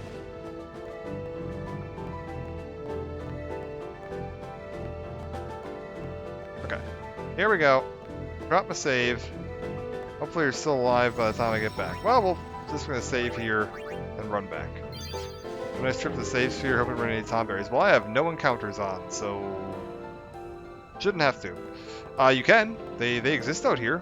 All of the enemies that we just fought when I was going through that area are just regular encounters you can run into in this place if you don't have no encounters turned on. So, no encounters armor. Real helpful. Because if you think running into Marlboros once is bad, imagine running them every 10 seconds while you're trying to run through this place. It gets real nerve-wracking real quick. Definitely the point where you want to start, pulling out your old customizes. And taking a look at what your options are there. Like, we could take a look here just what some things I could have done. I've got lightning proof, I've got waterproof. Dark proof's pretty darn helpful. Because then if I get, if I got frenzied, berserked, or confused, if you're dark and confused, or berserk and confused, berserk and dark, that's what it is. You can't hit anything, so you're basically just screwed. You basically just lost that party slot until the round ends. Poison proof, helpful. Stone proof, very helpful. Death proof, in certain situations, very helpful. Zombie proof, helpful. Confuse proof, we would need more musks. Don't know where I get those, but we need more of them. I'm trying to see. I want to say there's a specific ribbon auto ability you can get. That'll just put some extra stuff on your like status protections on you. Don't remember where you get it or how you do it. We'll look into that later. But we're going to need to be making some custom armor for the Dark Aeons anyway. I don't know that we're going to need it for the monster arena per se. We can probably take care of most of the monster arena with like minimal armor crafting, although we might want to look into the occasional specific immunity. Dark Aeons, we are going to need to look into like a full set of custom armor, at least for our frontliners. We'll likely be using Titus. Oh no, they respawn? Oh, that's a fucking pain in my ass. Well, it's randomized, so let's hope we don't get a Marlboro this time. Oh, that sucks.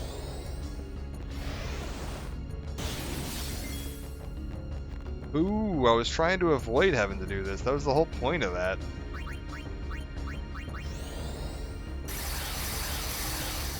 Well, what can you do?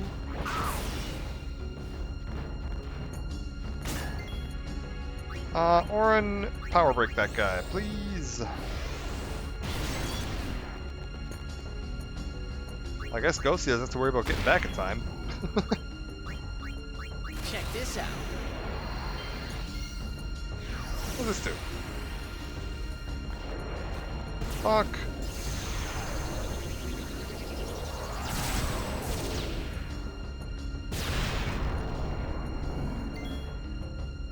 Alright, Waka, just an attack, please.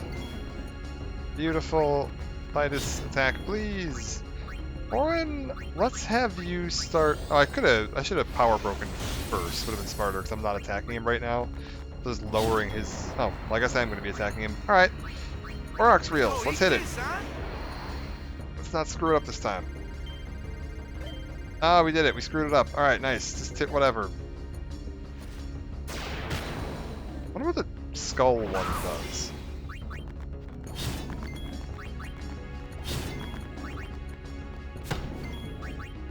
Farewell. Boom. Alright, we're good.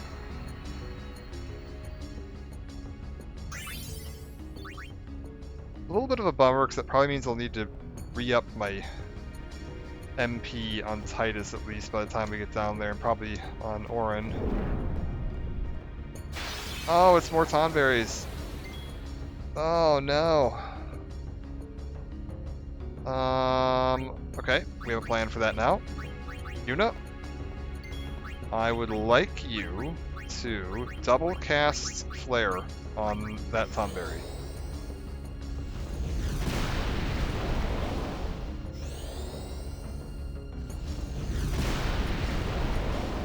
Okay, 22,500 damage. She's up to 8 kills. The numbers are rising rapidly. Allow me. Lulu, double cast. Throw some ultimas on that thing. Get her out of here.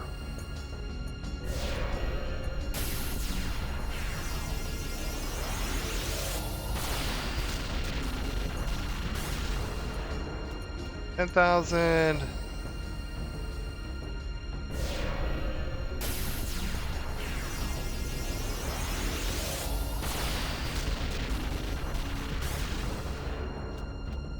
Another 10,000. Not bad. Yuna, do it again. Slightly more dangerous when Lulu does that. It's not quite killing her. If she kills another 96 enemies, it would be enough to kill her.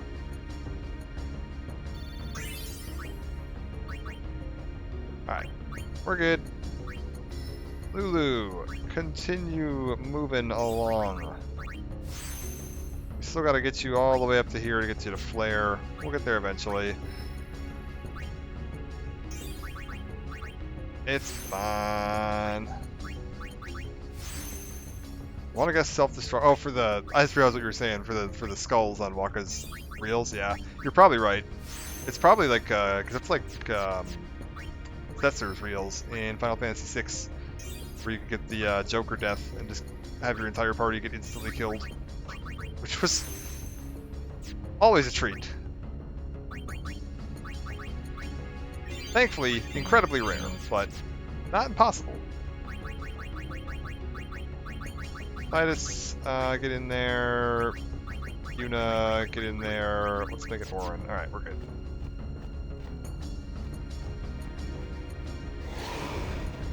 Oh, it's an Adamantoise. Well, these aren't so bad. Armor break.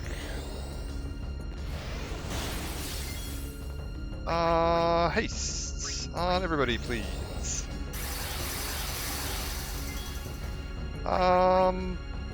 Double cast flare for 2 MP. Why not?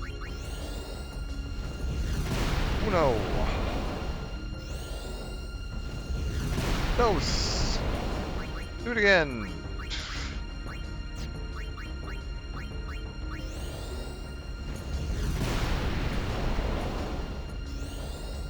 Unit is hitting for 29,000 damage. Gotta love it. Orin, give me mental break as long as we're casting magic at it. Why not? Titus, just hit it with the stick. You got it, Titus. 2,000 damage. You're really holding it down there, buddy. He's helping.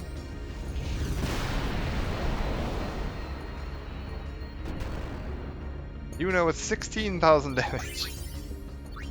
Titus will get there. It's fine. Yuna is one of the ones, because of her triple AP on her weapon, she tends to be a character that early on, when you're first starting to level into like your end game stuff, Yuna gets powerful very, very quickly.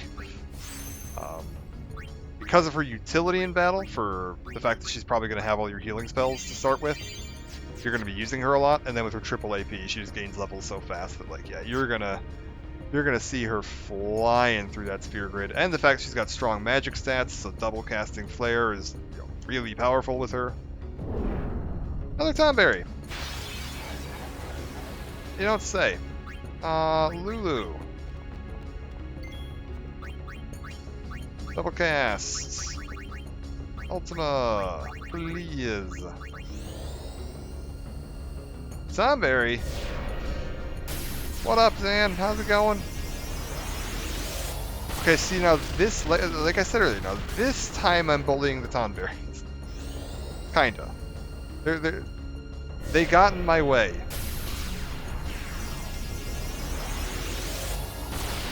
The like odd Samoan Tonberries that I'm fighting down here.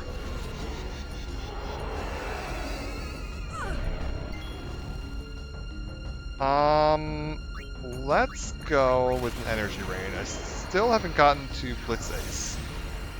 Or would actually just grant the enemy debuffs. Oh, interesting.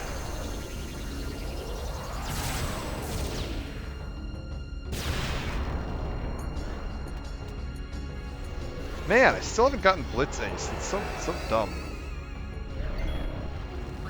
Well. Guess Titus is dead.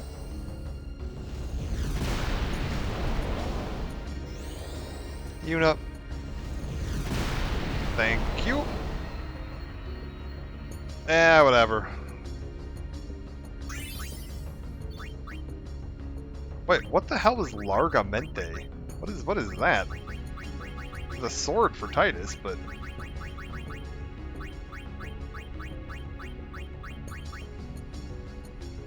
Slow Strike. Interesting.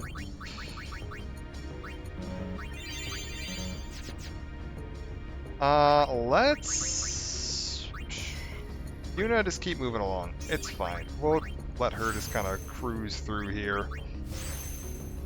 Lulu should have a level. She's getting close to being able to learn Flare. What is it? 1, 2, 3, 4, 5, 6, 7, 8, 9, 10, 11, 12 more levels.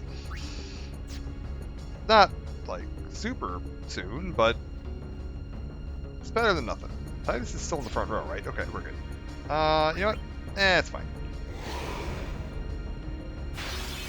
Okay. I remember how to fight these. We want to do...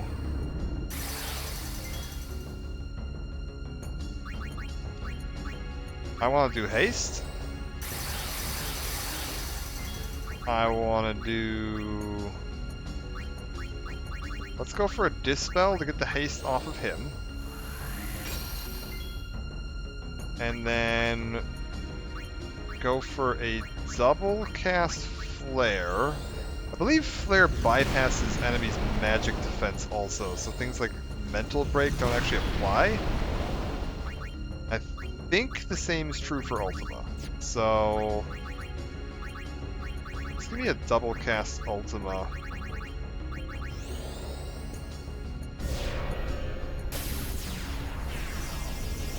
I wish we had Flare on Lulu already. Looks badass. Yeah, he's cool looking. I think his name is Veruja, if I'm not mistaken. I haven't actually looked at their name, but I want to say I remember these guys being named Veruja.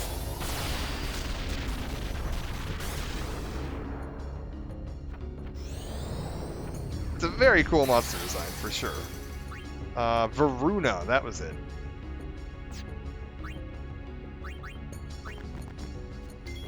Actually, I was going to have Tidus run away. No, I just want Tidus to attack. Because I want him to get building up his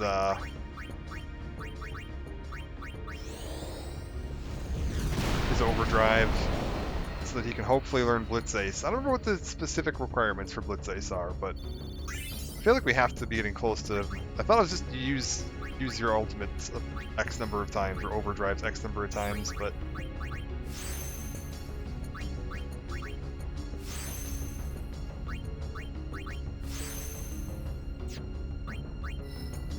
keep Tidus moving. I don't even know where Tidus is right now. I think he's moving backwards through Lunas? Which isn't like the most useful place for him to be. There's an argument that I should maybe shoot him backwards down Orin's. Do I want to do that? Tidus, where are you? What have you learned? Reflect? What are you about to learn? Dispel. And then you're going through... Yeah, I don't actually need him to go through there. It might be smarter for me to have Tidus backtrack to, like, here-ish, and then loop backwards through Orin's Sphere Grid?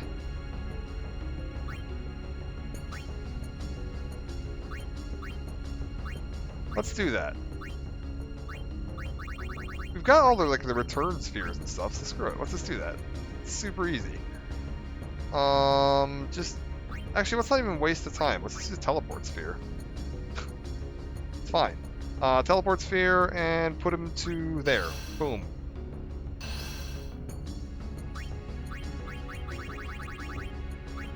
Now we can just have Tidus start moving through Orin's bit of the sphere grid. That'll be much more useful. I could have gone one higher, that would have been smarter. Oh well, whatever. Not the end of the world.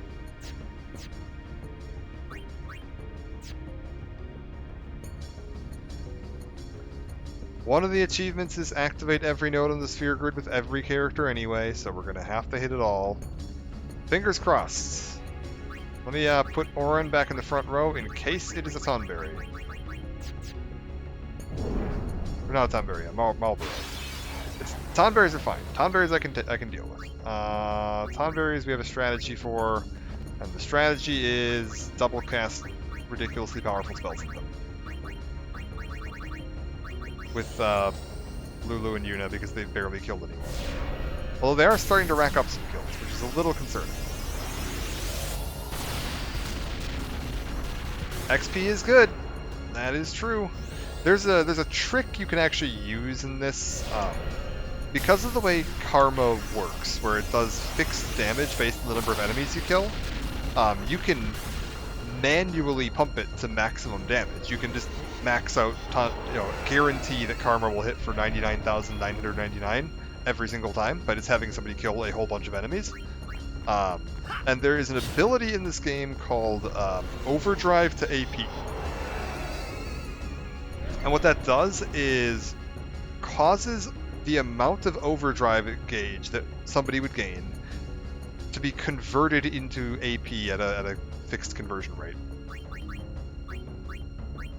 If you just put like triple AP and then overdrive to AP on someone's weapon or armor, is it weapon or armor? I don't remember, but whatever, on their equipment, and then have them set to gain overdrive when they take damage based on the amount of damage they take, and then have them get hit with karma for 100,000 damage, they will gain an absolutely ridiculous amount of AP. It's like hundreds and hundreds of thousands of AP per time getting hit. And then you can just keep having them get hit over and over and over and over and over again in the same battle. Like multiple times, and it'll stack. So you can gain like hundreds of thousands to millions of AP in a single battle. Like, no problem. So when we get to the point that we need to be moving around the sphere grid, there's a very efficient way to go about doing that we'll be using some Tonberries for. Specifically, we'll be going to the monster arena to do that, because there's a Tonberry, like a special Tonberry you can fight there that's particularly efficient for that. And because it's a monster arena thing, it just grants good AP, and it grants good drops, and it's just the best way to go.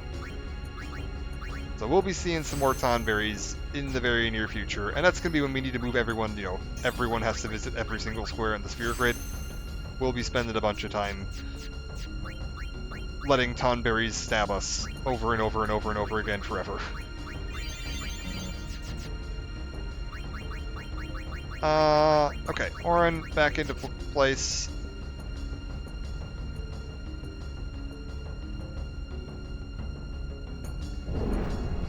Oh.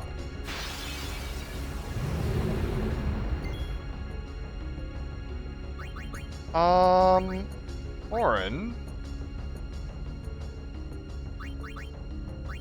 Power Break, Defender Z. Uh-oh.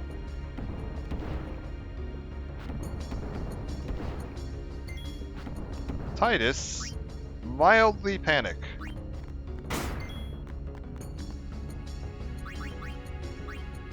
Double cast Flare.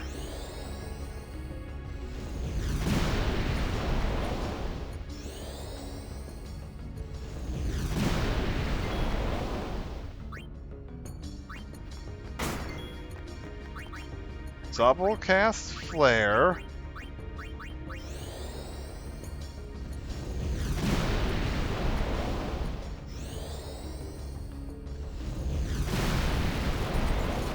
Okay, that's good. We killed one of them before it got a chance. Okay, they're just missing, so thankfully this is totally fine. I'm gonna save my Bushido, I think.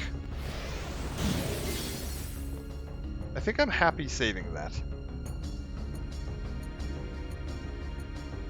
Armor break was successful. Good.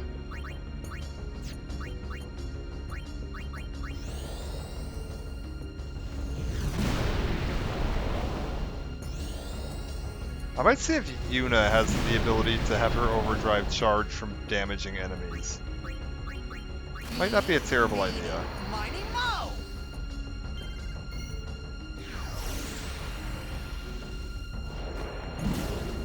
Okay.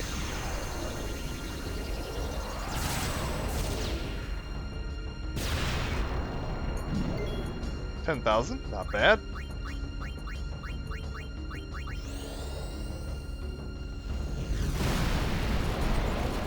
Alright, we're good.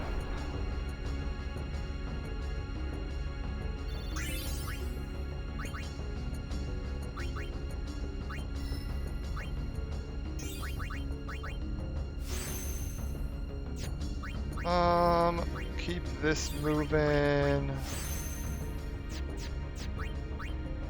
Okay. I think I just want to real quick top up ethers on both of you. We're gonna give it a shot. I don't think there's any reason to do any. Oh wait, why is Yuna's health not maxed out? Okay. Apparently saving doesn't matter here, so let's do it.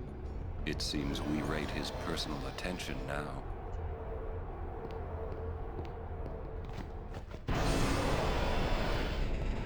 How many I don't know. Several. Is it just overdrives that determines Split's ace? I have no idea. I've gotten enough to get his third overdrive, but I don't know how if the fourth one requires anything additional. This is for the fallen! I was like, I did not keep count.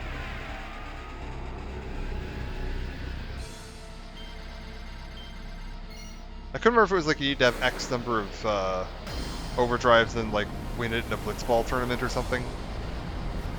It's like I thought it was just walking stuff that was the blitzball, but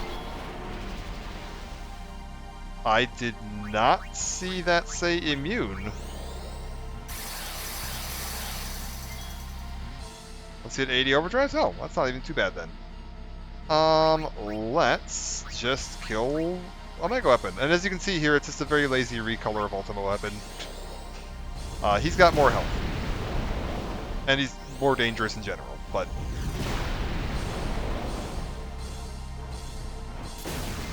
as you can see. And you do get the really good boss music here. So it's got that going for it. I'll haste Auron. It's maybe a slight waste of a turn, but...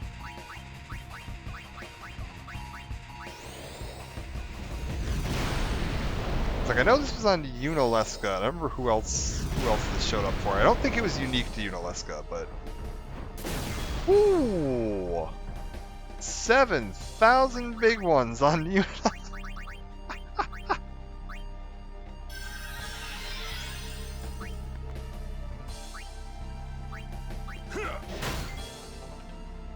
Alright. Get her haste going. It's fine. I don't want to grand summon. We're fine. I think we just like nuts this out and like lay down some damage. I feel like that's the smarter option here.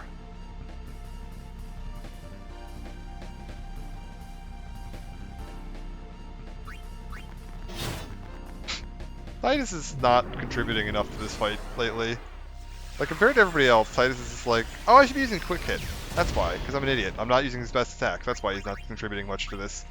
Because I'm a moron. That's the... I was like, I forgot. Tidus can attack 4 times as fast as most people. As a matter of fact, so can Auron. Like, what the hell am I doing?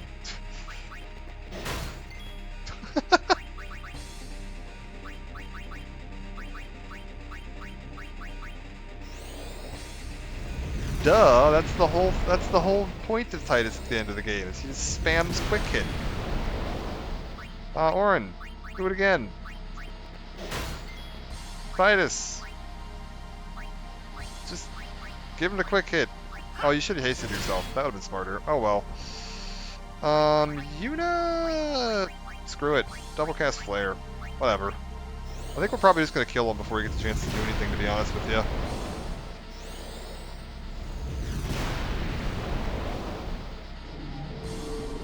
Break. That's stone, which is dangerous. Thankfully, we've got Yuna here to correct that problem. Tidus. Wait. Brain. Brain do brain things. There we go. Bushido, Vanishing Blade.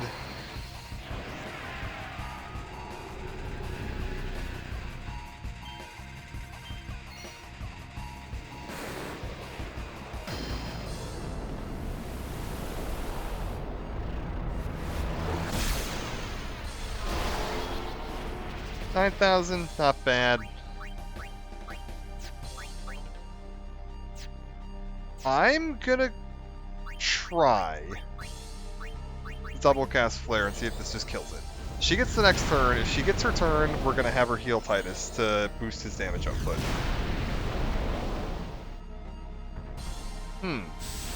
That looks bad.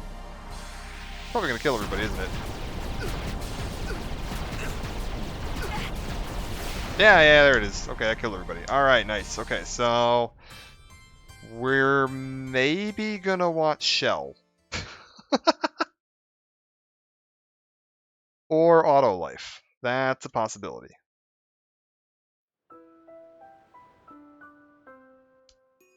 Shimmering Rain, bad. Maybe... I didn't really pay attention to how far into the fight that was. I was like, maybe I just block with an Aeon? I don't know. I feel like we're doing a reasonable amount of damage. Honestly, maybe we swap Titus for Lulu? I think she can do more damage than he can with double cast Ultimas.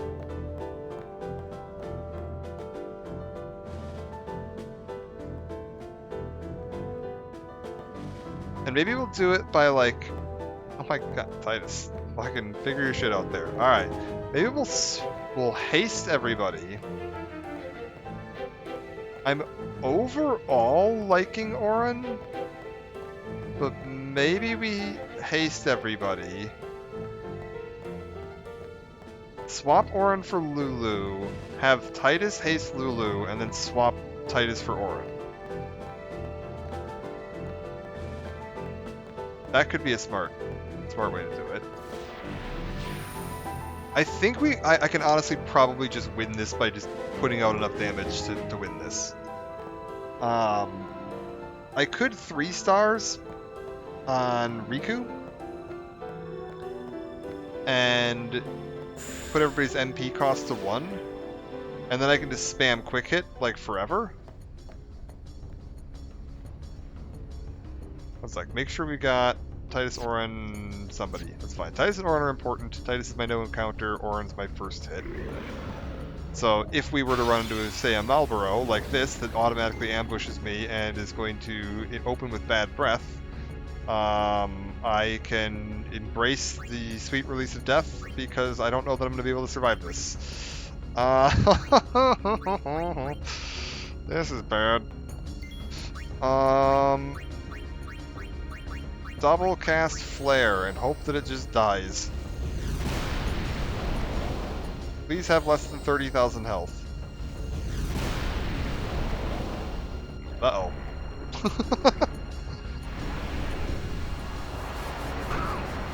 Game, give me one of my characters, please. Ah, no, I've lost control of everyone because they're all frenzied. Wonderful.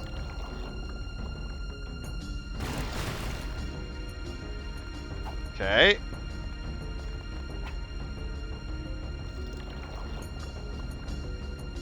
Slight concern.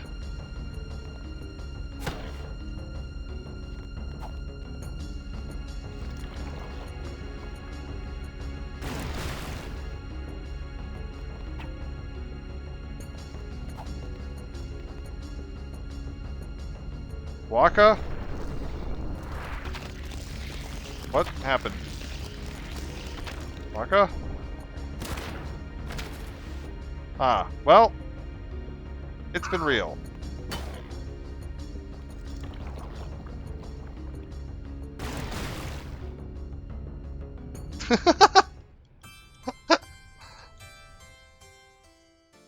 Right.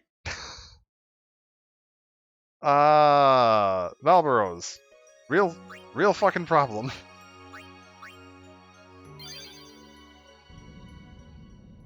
Oh wait, you know what? Was that... I think that autosave was... I got munched. Yeah, you got real dead. I don't think I was gonna make that anyway. I think that autosave is when I reach the second floor, so we're just gonna go ahead and use the autosave. That's fine. Save me the run back. That is unfortunate that all 3 of my party members, that I lost control of all 3. If I'd only lost control of 2, I could have salvaged that. But all 3 is pretty much cooked.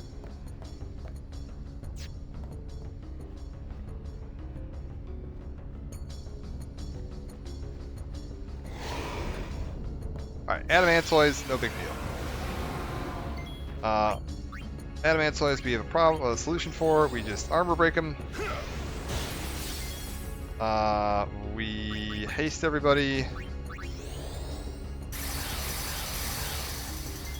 And then we swing like crazy.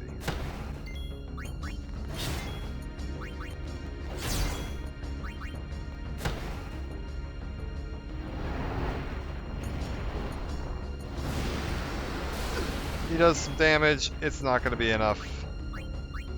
Check this out. We hope we get lucky and eventually hit my correct number of overdrives to get Blitz Ace, but probably won't be in this dungeon. That's okay. Whoop.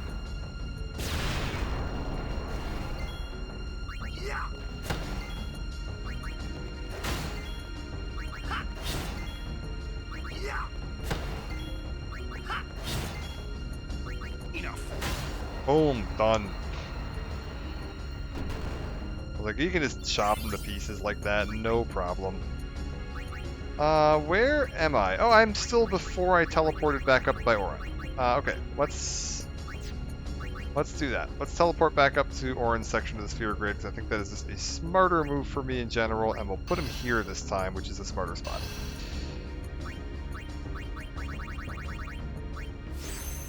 So I can still reach Sentinel, and I can reach this one as well without having to spend an extra level. And then we will go ahead and move him up one. Beautiful. Auron, just continue along here. Wakka, continue along here. Yuna. We're good. Alright. Fingers crossed that it's not just like all Marlboros all the time. God damn it. Can we escape? Alright. That's the new plan for Marlboros.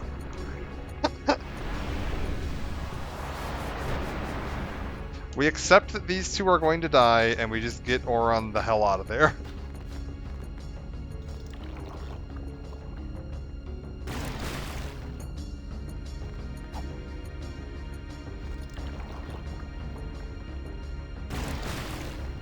Ambush Bad Breath is such a nasty combination.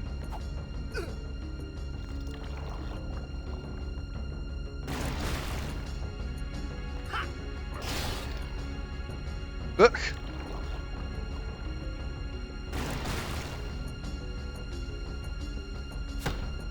Nice.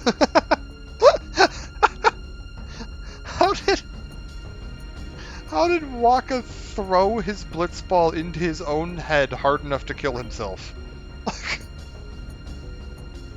What the? Like the physical angles of that. Like,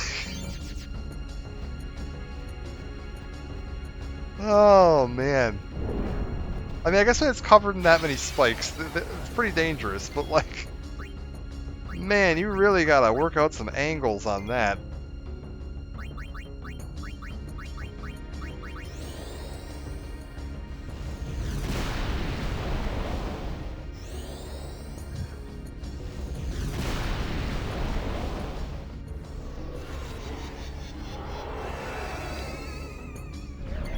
Wakka, swap out for Lulu. Let's get her in here and do some damage. So, how shall we do this? We are going to double cast Ultima until you get Flare, and then we're going to double cast Flare. I love that her little Onion Knight, like, mimics her actions when she's doing her casts.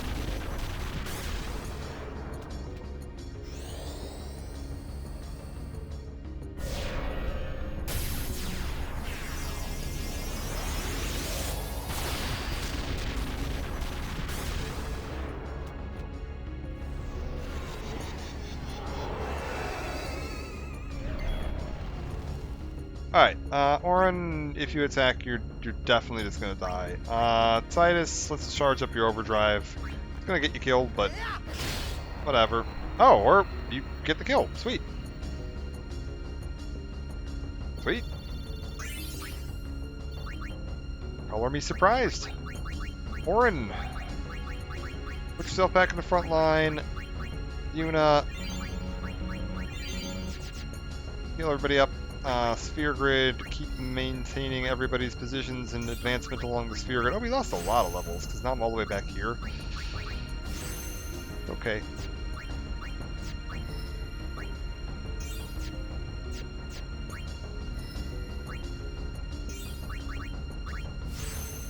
We'll get there eventually. Oh, well, no, because he's just gonna kill us. Do we try Protect End Shell? Ooh, these were nasty.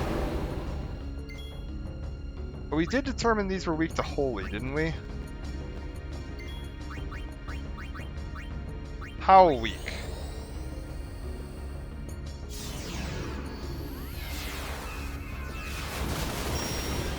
$32,000 damage weak.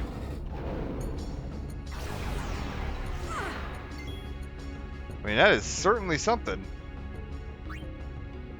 Titus, you have an overdrive? See if you get Blitz Ace.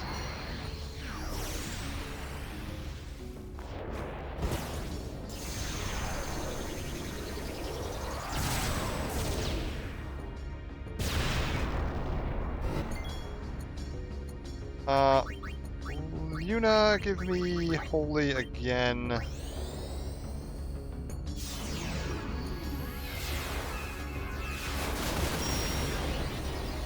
$42,000 damage on her. Oh my lord.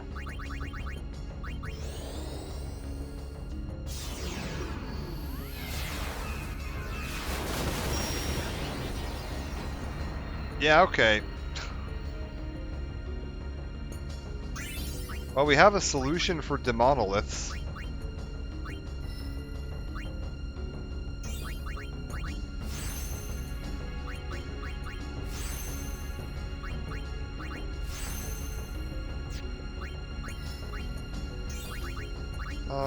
What else we got here?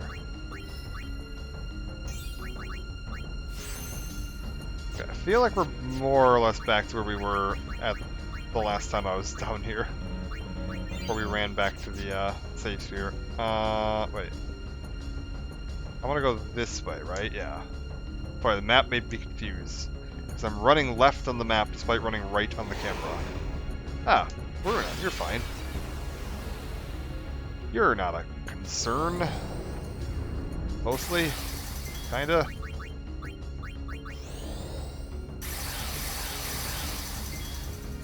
I think we just double cast Flare. Honestly, Holy's... We'll try Holy next time and see what it does. She's doing about 13,000 per Flare, 13,500, so about 27,000 on a double cast Flare. What does a single cast Holy look like? You look like you're probably weak to Holy magic. You look kind of evil. Oh yeah, it's 32,000. Okay, so Holy's the better option there.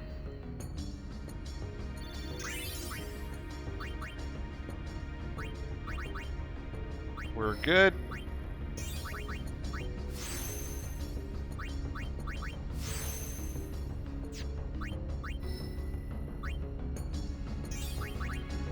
Do I want to go grab whatever this is?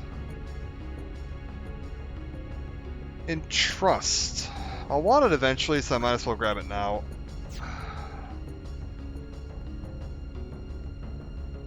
Anybody take any damage that fight? I don't think so. No. Titus. Oh wait, we need to put Oron back in the front row just in case we run into a Malboro, so that we don't get killed. It's a Demonolith. Shouldn't be a problem. Swap for Lulu. Give me a Holy.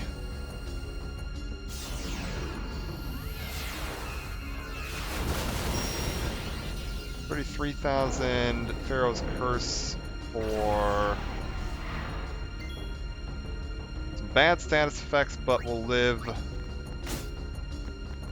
Titus not doing much other than getting himself cursed. Yuna, I just want you to kill this one. Just get this one out of the way to guarantee we're down to just one of them. Boschel monster indeed, yeah. Whoop. Almost fell over. Man. Bummer.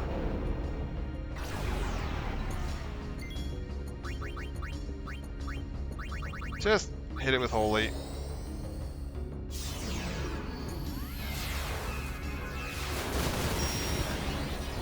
Oh, 50,000 damage. Thank you, Yuna.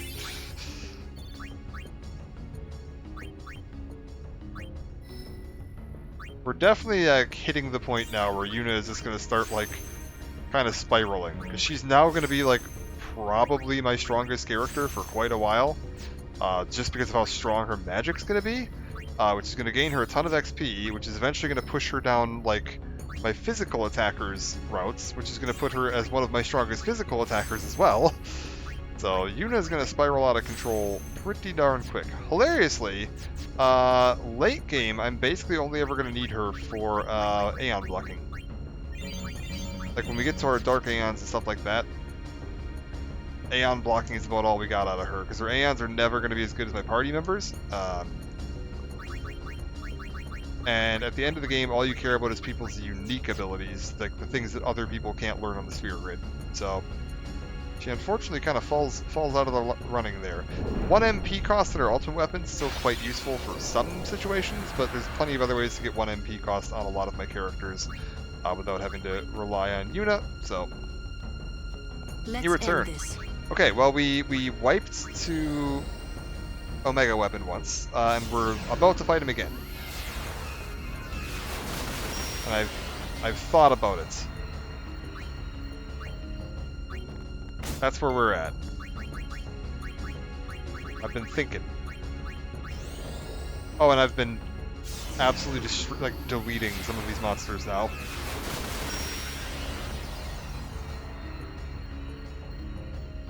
Yuna's really turning into kind of a genocide machine here.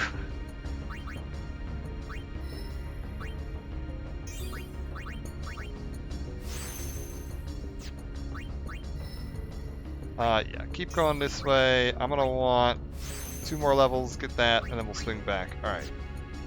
Alright. Hit Ethers on Titus. And flip Auron up. We're gonna haste these 3. I'm gonna swap Auron for Lulu, then we're gonna swap Titus for Auron. And then we're gonna get Protects and Shells up with Yuna. I could be using Riku here to do some of this with a mix, but I don't remember the mix recipes. So, we're not. That's the simple solution to that problem. I could learn the mechanic, or I could just work around it. And we're gonna go with the work around it plan for now. Definitely bad. Hit it with a Banishing Blade first.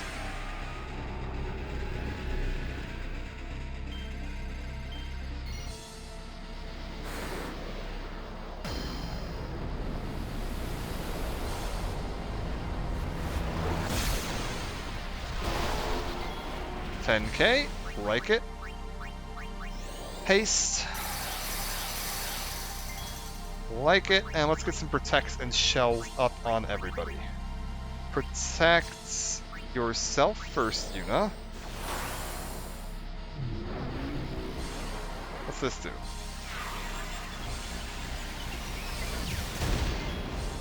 Maybe we want to do some shells first.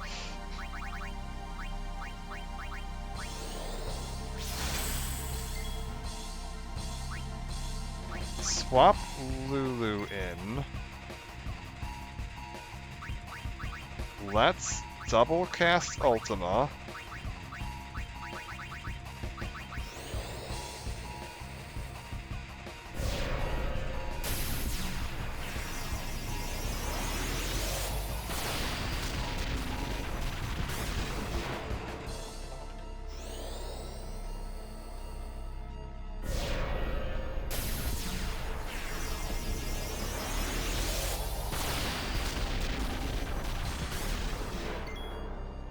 Okay, let's get some more protects and shells going. Give me a protect.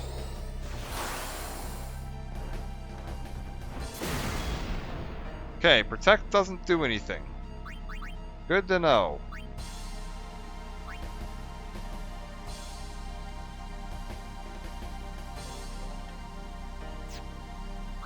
I need you to Phoenix down Yuna. So I just wasted a bunch of turns. That's not ideal. Give me a quick hit. Swap for Titus.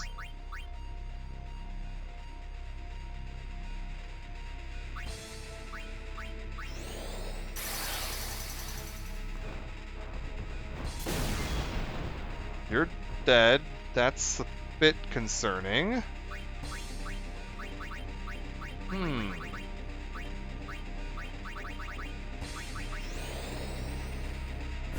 I'm gonna have Yuna get up and try a Holy and just see how much Holy does to this thing. It's possible that Holy's a better option.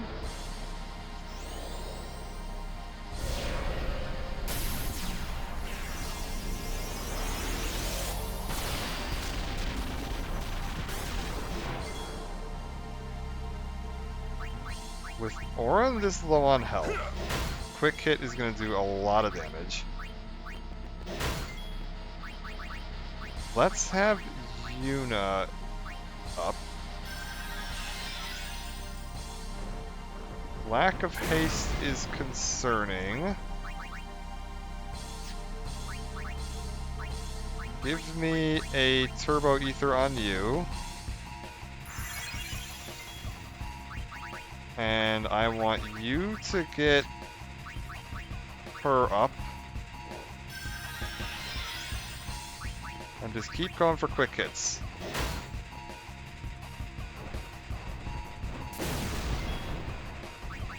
Just keep going for quick hits.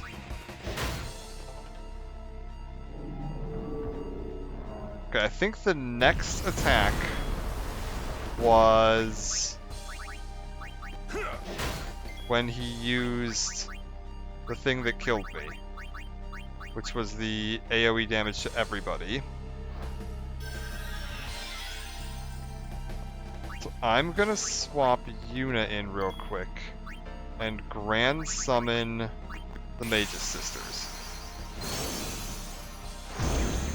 Because that AoE damage is just gonna kill everyone in my party, like regardless of what I do right now. So just soak it with an Aeon. Like the other option is just level up a bunch so that we have enough HP to sit through it, but I feel like that's a pain, and I don't want to do that. So we're just gonna do this instead. Bug Knights. They're so cool. Like it's such a cool design.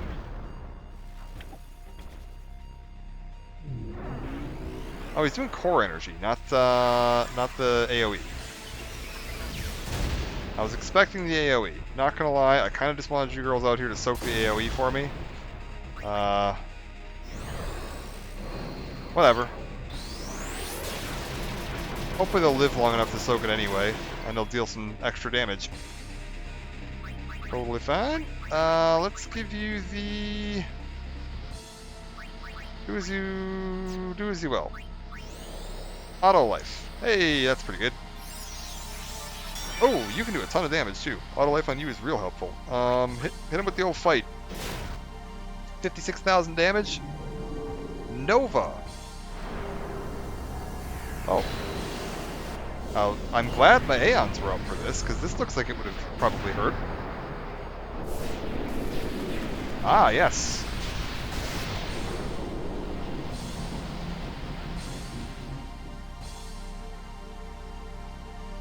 Punches do more than that power ball. Yeah, that's true. Yeah, not wrong. Blizzaga, it's okay. It's something. That healed him. Okay, that's not okay.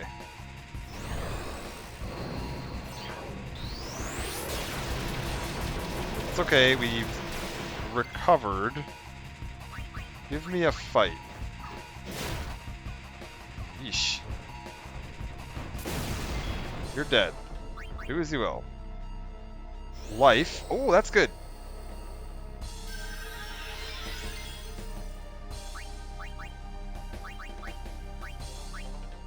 Me to do as you will. Reflect?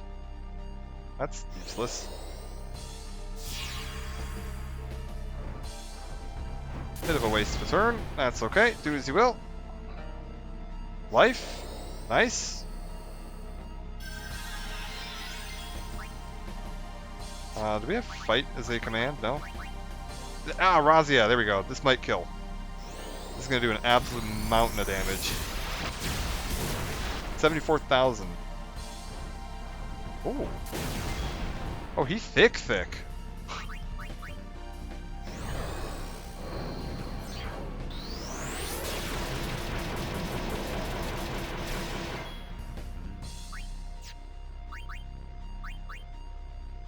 Okay, prey is not really what I'm hoping for here.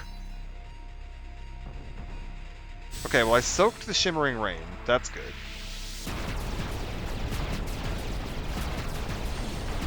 That's kind of what I brought them out here for anyway. Oh my god, and they survived it too. Taking a break.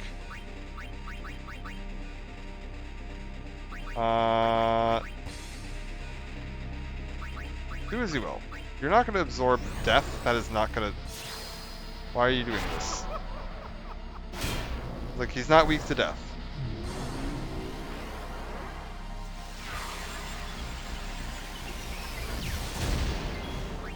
Come on.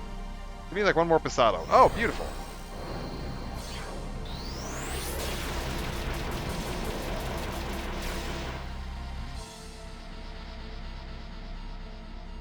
Oh, it's beautiful. Soak another Shimmering Rain before you die.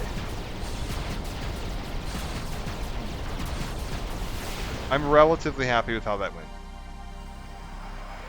The laughing is the death joker that shows up when you cast death.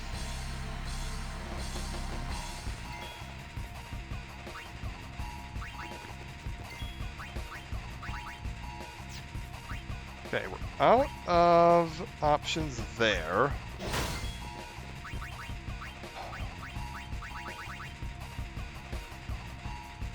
I'm going to summon, because I don't trust my party members to survive for very long right now. We're just going to deal out as much damage as we can with the summons and soak as many hits as we can.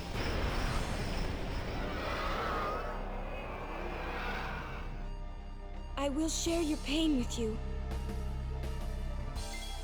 Because, like, I am terrified of what this thing is going to be able to do to me if it lands a hit, so we're going to try to let my Aeons take as much of this as we can.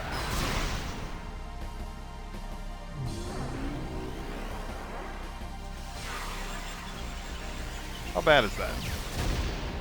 Bad, but didn't kill. Oh. Never mind.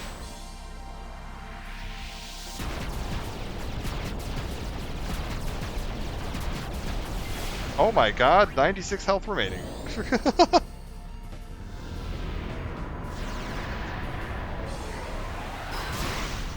Another 30. Damn, this boy's thick.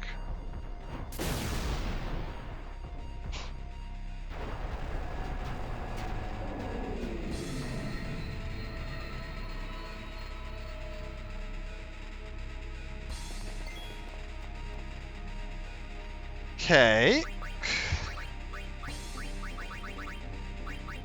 Just double cast Ultima. There's no sense in healing or protecting or doing anything like that, because he's just one-shotting us every time he gets a turn. So, no sense in bothering with any setup right now.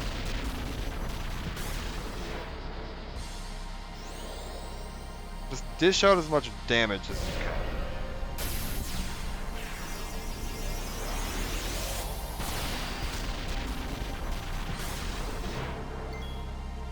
Morin?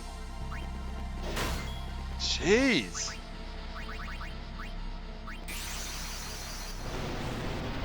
This is on the concerning side.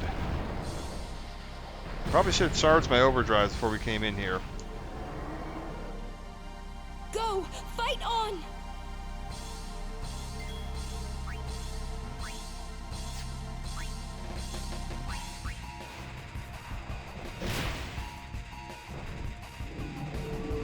Ooh, unfortunate. I was like, I'm only going to get one turn if I use Impulse. So I was going to try to do this so I can get he wasn't going to get 2 attacks in a row, but Nova might just kill anyway, making that kind of irrelevant.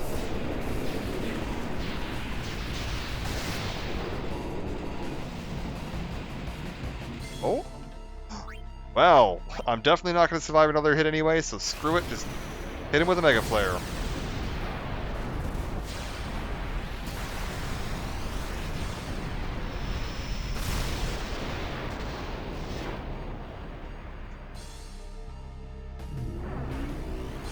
Another 75,000, he's still living. God damn.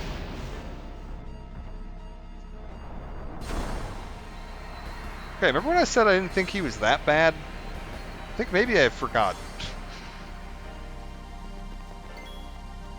Might be what happened here.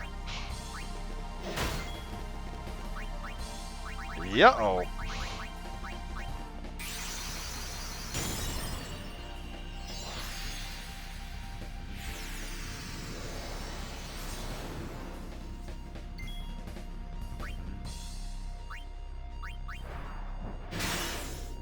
Okay.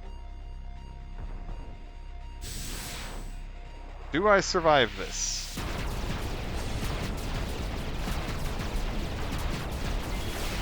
Nice. I think that was double crit too. Whew.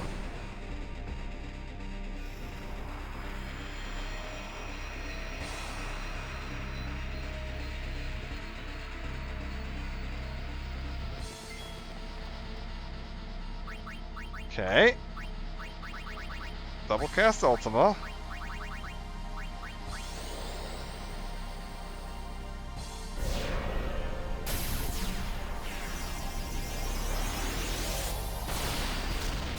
I was thinking Omega Ruins was going to be relatively short, because look at those, just 2 bosses. Not as easy as I remembered it being.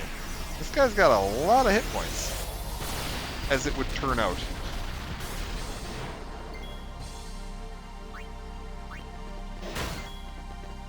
God damn!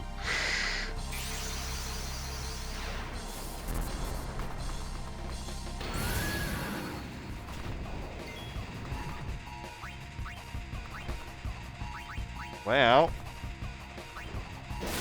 just do what you can. He's gonna get 2 attacks in a row. I'm not even gonna survive the first one.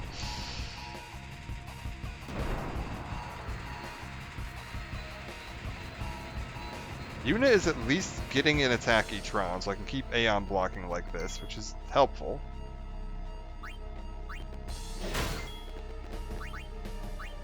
Ifrit, you're up. You have Odin. Final Fantasy X doesn't have Odin, unfortunately. I do have Yojimbo, who is effectively Odin in that he has a 1-hit kill attack, but it's very low chance. So, we'll find out.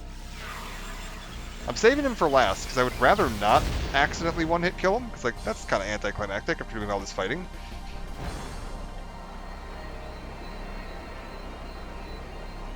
We're going to try to do this the legit way.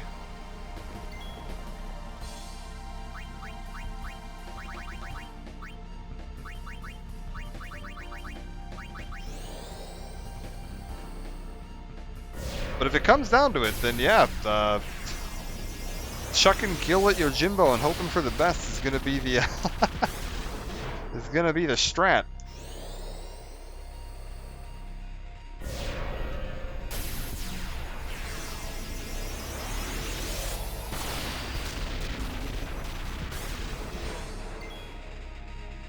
Yikes.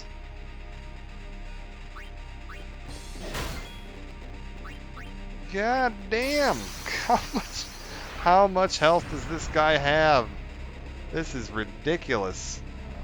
I should have charged all my Aeon's overdrives too. I could have just been having them burn overdrives when they come out, Hang in there. instead of just getting their little weak attacks off, but that's okay.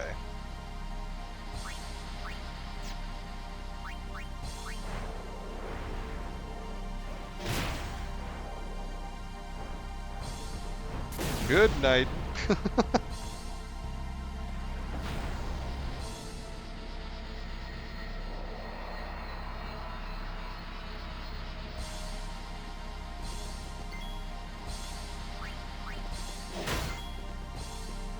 Well, this is our last summon. We gotta try Yojimbo and see what happens. I'm just gonna throw, like, a pile of money at him and hope for the best. He's probably not surviving an attack, so, Oh, he gives me a free Wakizashi, though. For 22,000. Oh, but...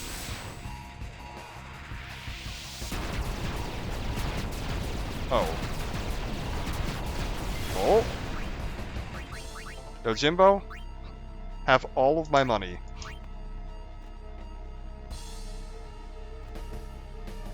Do something cool.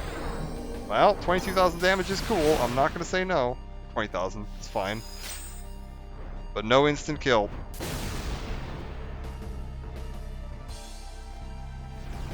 He did soak a Shimmering Rain.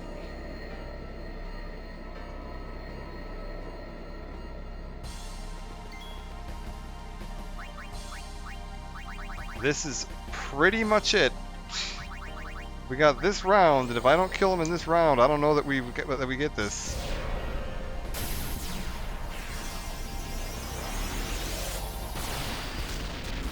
No, it's not. It's a random chance. The more money you pay him, the more likely he is to use Zanmato and instantly kill the enemy. But it is a very complicated equation. You can look it up in the Final Fantasy VII wiki. They have a wiki, like a formula on there, but it's a fairly complicated formula based on his trust level in you, which is how often you use him in battle, how often he's died, how frequently you underpay him or versus overpay him, and then the enemy's resistance to Zanmato. Each enemy has a resistance to it factored in, and then how much you pay him. And then that will formulate a percentage calculation of him using Zanmato. There is for any given enemy, there is a formula you can figure out for, like, if you just have this, X amount of gil, you can just shove X amount of gil at the problem to make it go away.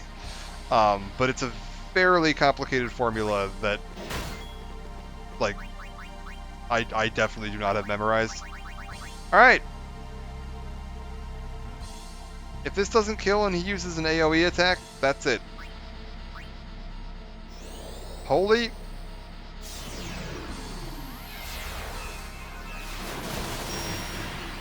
That healed him for 17,000 damage. God damn it.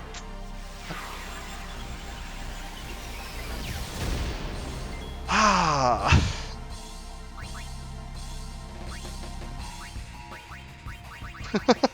Well, hell.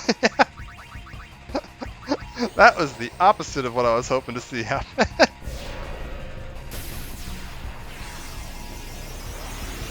Well, now we know. Truce. Now we know he's he gets healed by Holy. So don't do that again.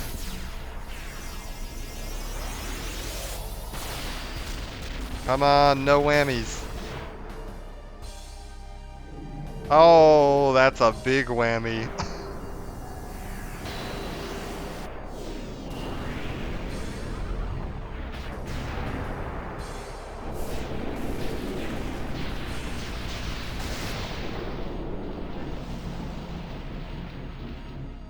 Holy shit. Alright. Omega Weapon's not fucking around. I underestimated how difficult Omega Weapon was going to be. That's fine. I respect that. I respect your game, Omega Weapon. That's fine. We'll we'll come up with a solution to that real quick. The solution's going to be... Yeah, no, I got this. I got this.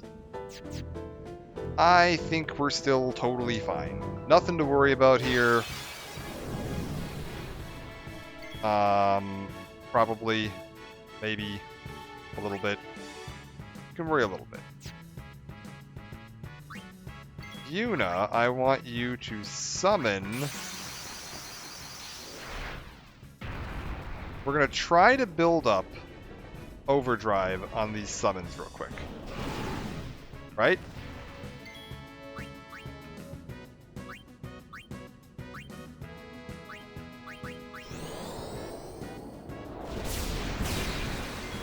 have to hope that I don't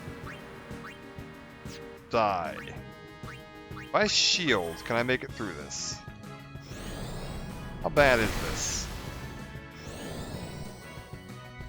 Ah, bad. Okay, so we definitely don't want...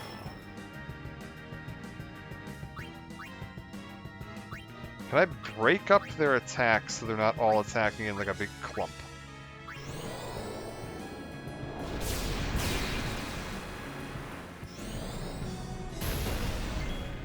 Okay, I'm gonna say that's enough, and then we dismiss before you get killed. I'm gonna try to charge up all of my summons overdrives so that we are in better shape. I'm liking the idea.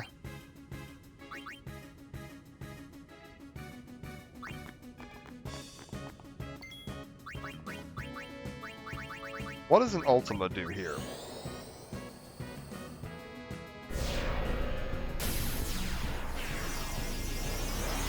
I think I'll be going with all my summons overdrives fully charged so that they're actually able to do their big attacks when they come out. Oh, that just kills everybody. Alright, well, Ultima's the way to deal with that. Got it.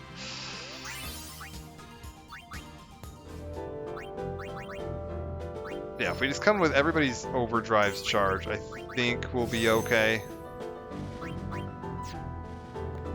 Probably. Uh-oh. So we're just gonna have to spend a little bit of time grinding up some overdrive.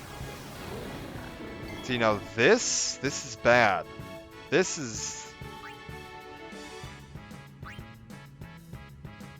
I can't guarantee you'll be safe. We gotta go. Potentially, I teach Oron Flee.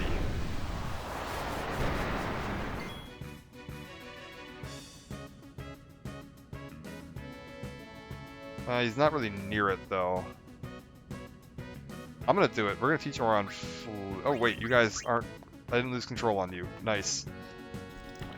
I'm going to teach Oron Flee. We're going to use 2 teleport spheres or a teleport in return and teach him Flee so that he can just get the whole party out of there if a Malboro shows up.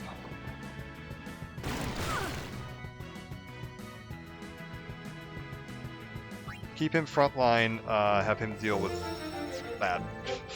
Oron, I want you to use a teleport sphere to reach... It's like right at the start of Tidus's grid, right? It's this, that's Cheer. That is Flee. Yeah. Go to... there. And then learn Flee.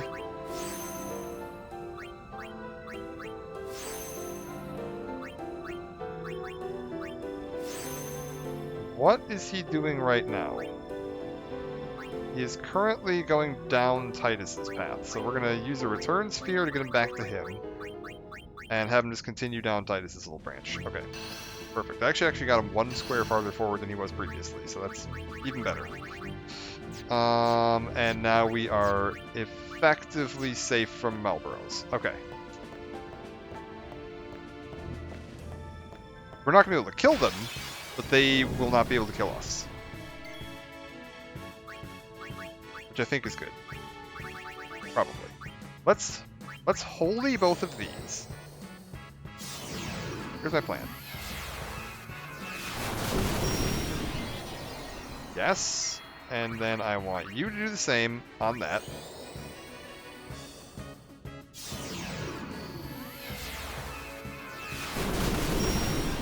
Okay.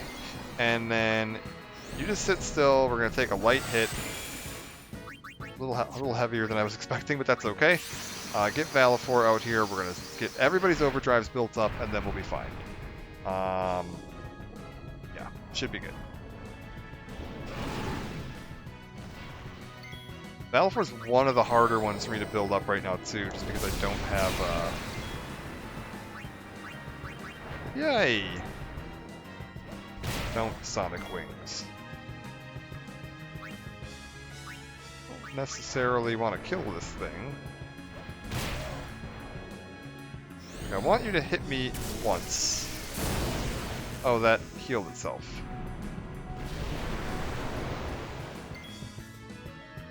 Let's boost and hope this doesn't kill me. Second tier water, perfect. Dismiss. I'm gonna try to just use this enemy to like boost everybody else's overdrives all the way up. So the plan is we just get Yuna's turn back, summon in a new Aeon, and hope for the best. I'll just use a boost. Let's try to get everybody's overdrives all charged up. I'm not sure how doable that's going to be for Mage's Sisters. We'll find out, I guess. Mage's Sisters are a little weird because you don't directly control them, so it's harder to, like, force their overdrive full. Like, these guys I can just sit here and be like, okay, I just boost until your overdrive's full. That was a choice. That was a better choice. Alright, get you out of there.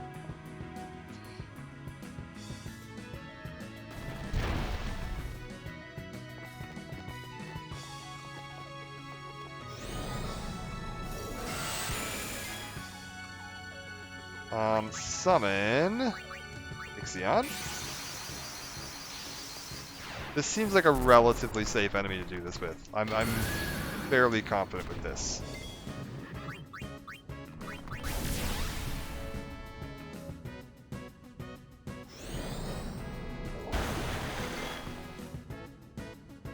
I just have to hope that... I should look this up. Is Omega Weapon able to absorb all of the other elements?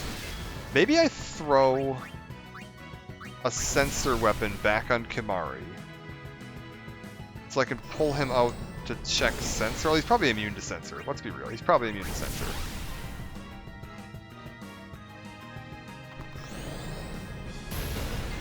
Because my concern is, if I pull these guys out and drop their overdrives, and I find out that he's able to absorb other elements than Holy, we're going to be in a lot of trouble.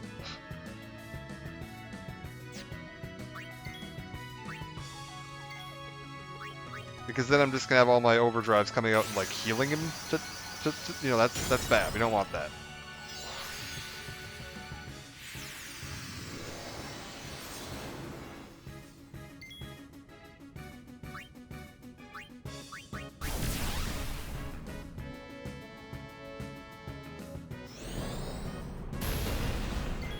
I was like, I could just experiment and find out, but like, I don't really want to take the time to do that. Ooh, that was almost a kill. Alright, get you out of there. Once I get everybody's overdrives charged up, we'll tab out and we'll take a look.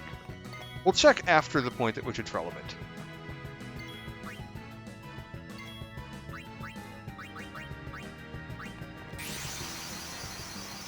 I was like, at the bare minimum, having Bahamut's overdrives guaranteed ready to go is going to be a good idea. Already ahead of you. Okay, cool. Appreciate it. It's like, I'm just curious if he absorbs every element or if he just absorbs Holy. If it's just Holy, that's easily avoidable.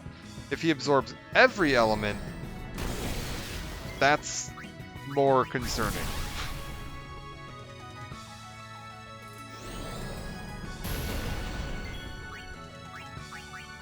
Not insurmountable, but more concerning.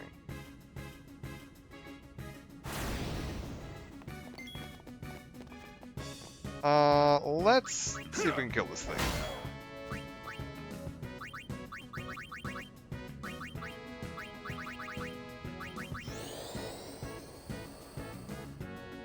Oh, I didn't get Anima charged. We should charge Anima for sure, because Anima's one of the... Anima's not non-elemental, so that'll help for sure.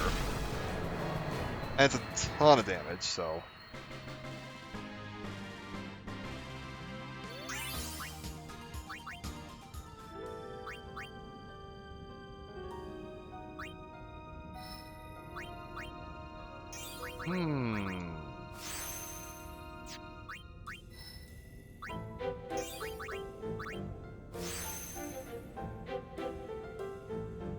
International rules. It is the international version. It sort of matters, really.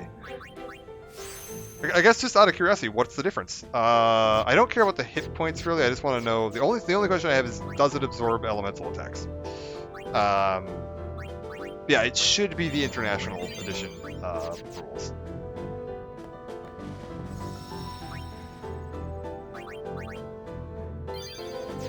If I am not mistaken. What are the difference? What's the difference between PAL and international? I always just think that's interesting learning that kind of stuff. It's like finding out what kind of changes they made to various systems. It absorbs water in international. Yeah. Really? But it didn't absorb water in PAL. That's fascinating.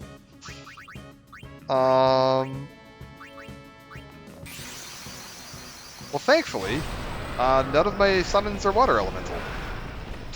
Because for some reason they just didn't include a water elemental. PAL and HD it did absorb. Oh, so it absorbs it. will share your pain with you. NTSC version it didn't. Really? I mean, it's like I said, it's a little goofy because like there's no water elemental summon. I wonder if they did that specifically because there is no water elemental summon and they just want to do like try to make him a little bit more of a pain in the ass. But like not too much more of a pain in the ass.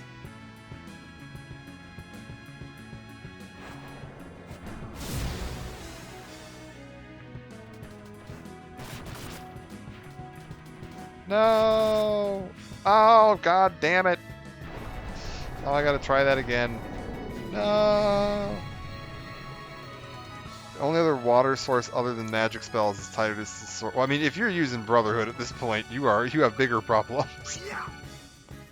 Just gonna put that out there.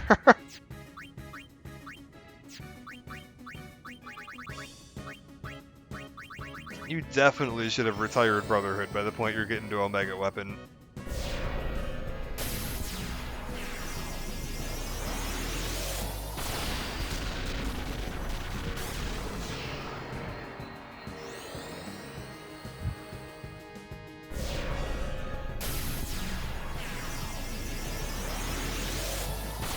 These ones get Riku's alchemical supplies to add more skills. That's true.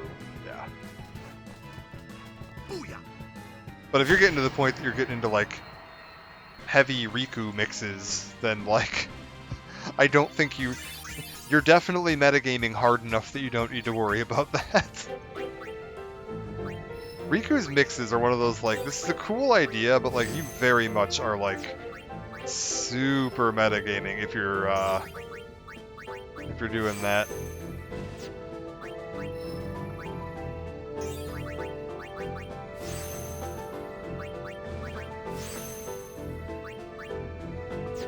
I gotta revive Anima. Try that again.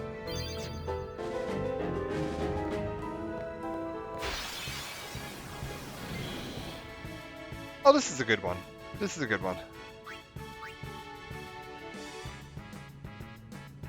Apparently in International PAL, you can Osmose Omega Weapon. I mean, that just absorbs MP, right? Osmose is just the absorb an enemy's HP to yourself.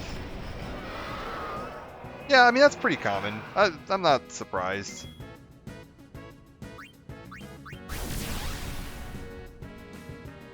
Osmose is useful, but not like end of the world kind of thing.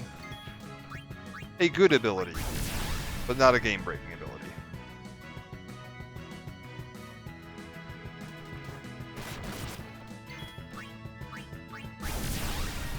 And especially with the fact that I think it starts on Wakka's track of all people, like you're probably not. Oh, you get 2 attacks in a row. I don't like that. There we go. What's that? super likely that unless you're getting like really into, again, like end game content, that you're gonna have it on like Lulu or Yuna with their ultimate weapons. Okay, I've got NTSC version. Omega does not fight you, but rather the fight's determined off a DPS check over an allotted amount of turns. Forecast Nova as an Enrage. Really? Oh god, I don't even remember that.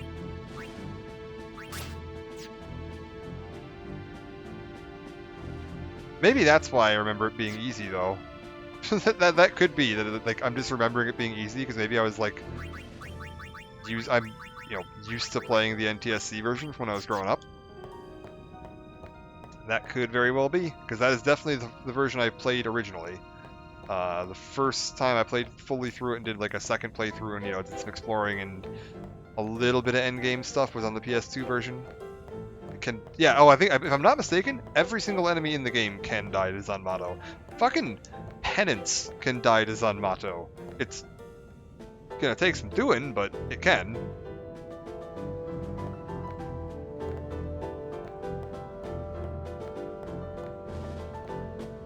Zanmato is absolutely nutty.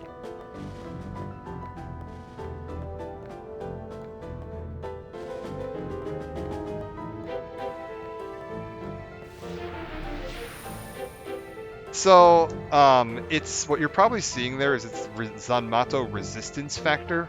Every enemy in the game is a built-in resistance to Zanmato. And 4 is the highest resistance factor. Basically, when you calculate the full formula of what how much gil it's going to take to, the formula for the percentage chance, at the very end you divide the success rate by the enemy's resistance. So 4 means it's 1/4 as likely as it would be against like a regular enemy. Feed enough gil for Yojimbo to max Zanmato. Yeah. You can if you go to the Zanmato page on the Final Fantasy Wiki, they have a full formula for how Zanmato works, and it's like it's a lot of math. It's a lot of math if you want to figure out whether or not Zanmato is going to work.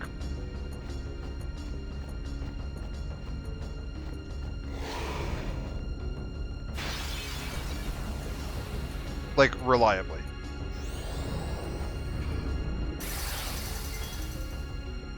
You know what?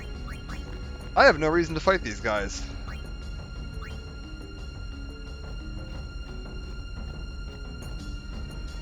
He gets Ronso Rage Nova. I'm tempted to try it, but like, I think you can learn Nova from Nemesis as well. I don't think Nova's missable here. Ooh. I don't think Nova's missable here. I think you can learn it from Nemesis in the Monster Arena, and that's repeatable. On demand. Yeah, I just realized I have like no incentive to fight these guys, so we're just gonna flee.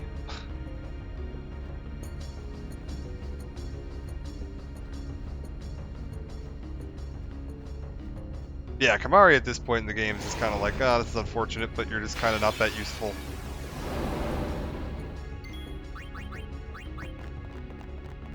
Alright, so what we've learned is that we don't...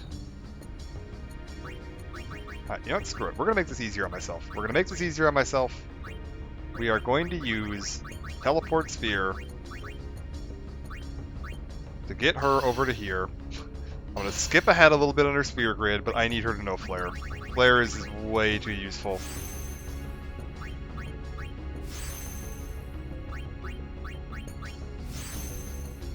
Haste, Shell, Protect are all useful. I mean, to an extent, to be fair, he's just been one-shotting us even with Haste, Shell, and Protect up, so... I was like, I'm not too worried about it. And Mighty Guard is just an automatic cast of Haste, Shell, and Protect on everyone, which is super useful, for sure, but I'm not too worried about it. I was like, because I did one round where I was like, oh, I'm just gonna have Yuna, like, Protect and Shell everybody, and he just punched her. Or punched, like, Titus or whatever, and they just died in one hit anyway. I was just like, Unit delay, slow and break. That makes sense. I would be very surprised if he wasn't. But that's good to know. Like most of the big bosses aren't vulnerable to that kind of stuff. I think we'll be fine now. Now that we've got all my overdrives and my Aeons charged, I think we'll be alright. Oh, maybe I should have charged Yuna's overdrive though.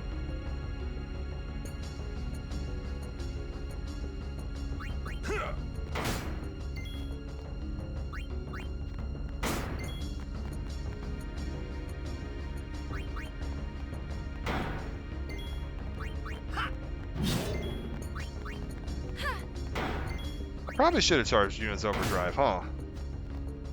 Because then I can get Mage's Sisters out with a guaranteed. Well, she'll charge her own overdrive when everybody gets killed around her. Because I think right now she's on build overdrive when her allies take damage. And so when everybody else gets killed, she'll be fine.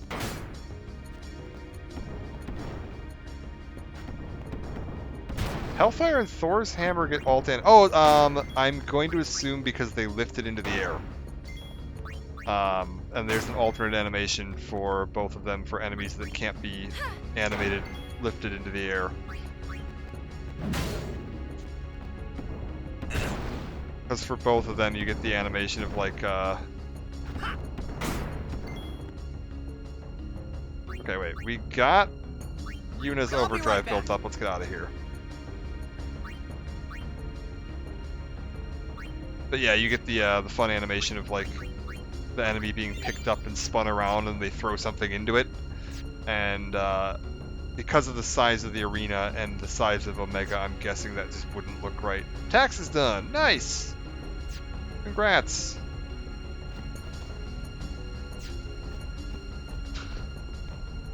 It seems we rate his... Alright, let's try this again.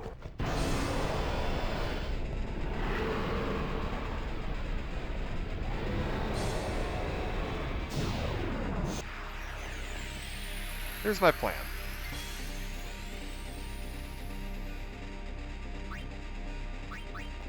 Here's my plan. Double cast flare at you. No pain.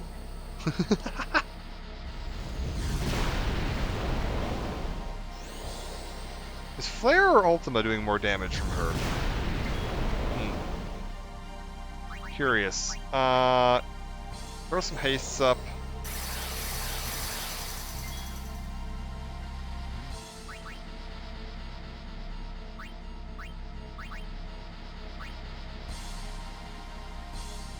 We'll try an Ultima and a Flare and compare their damage.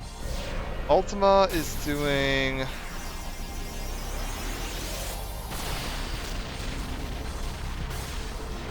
$11,000. Flare is doing 9,000. Ultima's better. Okay, cool. 4 energy. That is going to be an instant kill on somebody. Nice. Good deal. I'll have Titus fix that. And I think we're just going to have you guys cast like crazy. That's going to be the plan. So, turns out learning Flare wasn't actually that useful.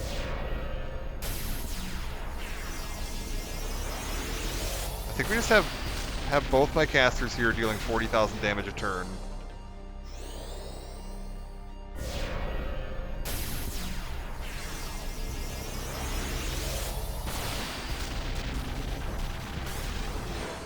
Probably the best option. And then what we'll do is we'll Phoenix, and I will have Titus rehaste her. And I'm not gonna bother summoning just yet.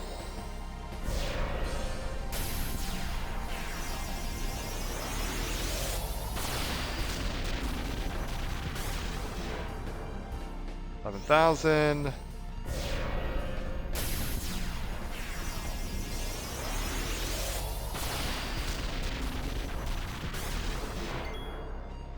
Okay. I'm going to hope that he doesn't use his AoEs like early on. And I'll get at least a few rounds of like regular attacks before we get an AoE in. Seems to have been pretty consistent so far.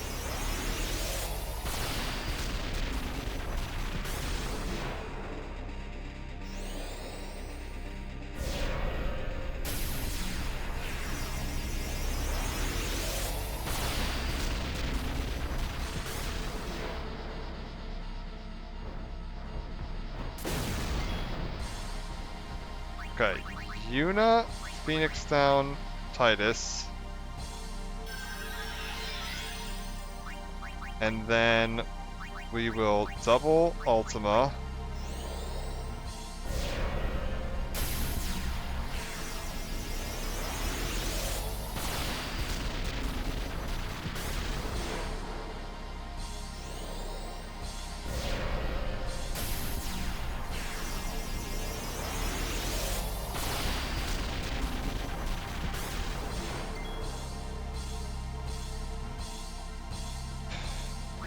We just have to hope. We just have to hope this doesn't AoE us. If he AoEs us, it's wipe.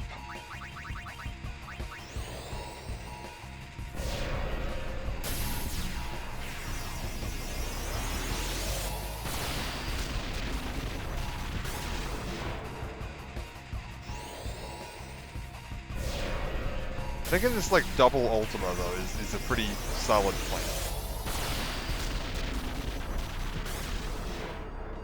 Okay.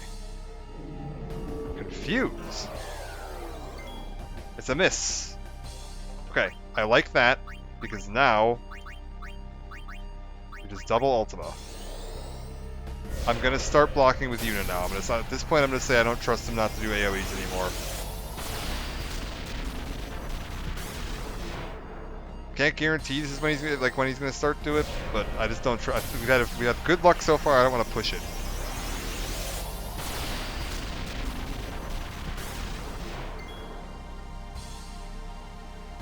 Titus, hit yourself with haste in case you need to heal somebody. Yeah. Yuna gets a turn before the boss, so we can go ahead and do this.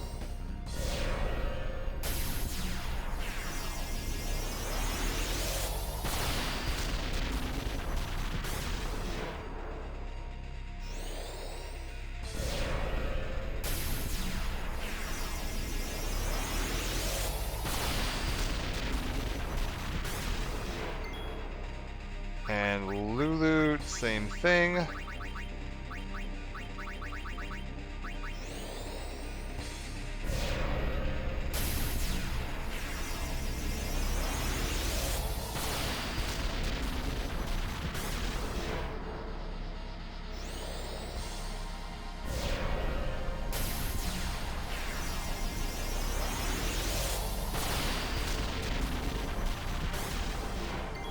Okay. Titus, give me a slice and dice.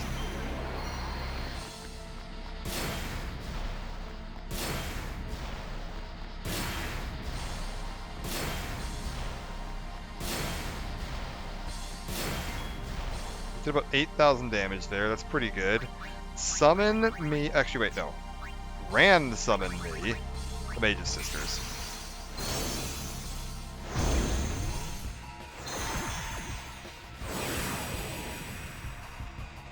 Open with Delta attacks, here we go from there.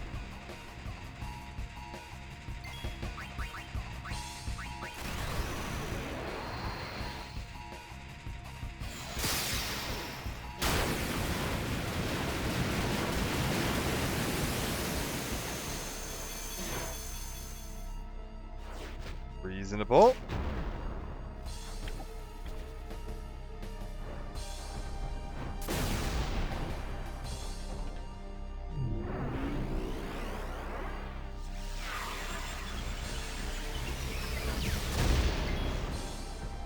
Okay. I feel like we had really good luck with them last time, which makes me think we're gonna have really bad luck with them this time. Nice. Who's it gonna be on? On yourself? Ooh, Razia right off the bat though, that's good.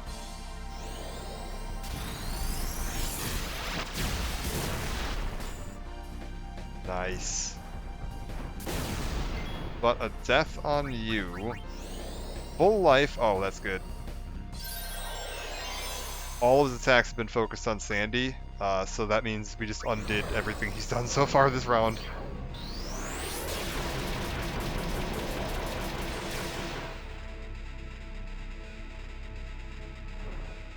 Taking it. Do what you want. You're good. 15,000? Definitely take that. Reflect? Totally pointless, but whatever.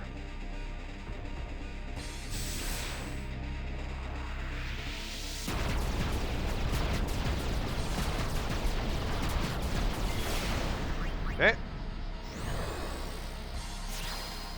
Firaga.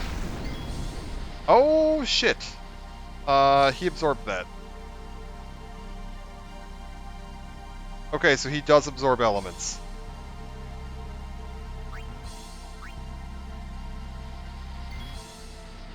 That's real dangerous. I have to assume he absorbs all of them then.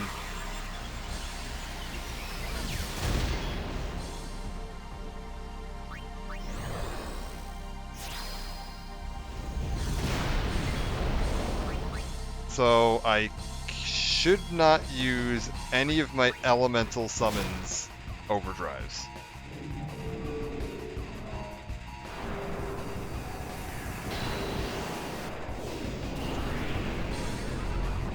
Okay.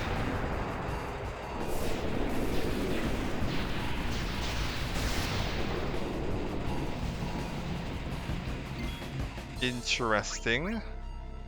Taking a break? Are you serious? Good job, Cindy.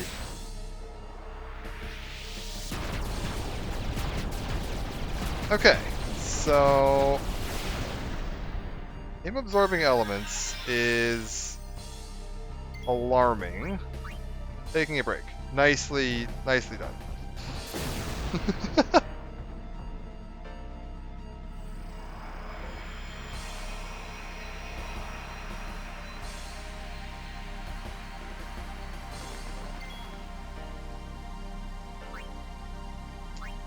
Give me Orin. We're gonna quick hit with Orin as much as we can. Yuna gets 2 turns, so we're gonna double Ultima. Oh, the fact that he absorbed that Firaga means that, yeah, he's definitely able to absorb the standard elements, like, completely. I was hoping that, yeah, it was just the water, but no, it's definitely all 4 then. If it's fire, too, it's definitely all 4.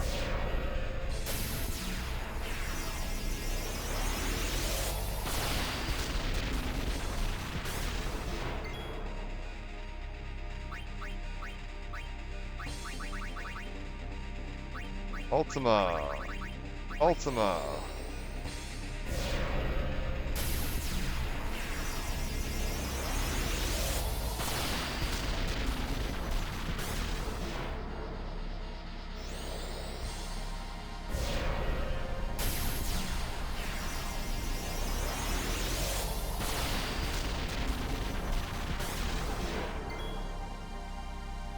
Yuna. Summon Anima.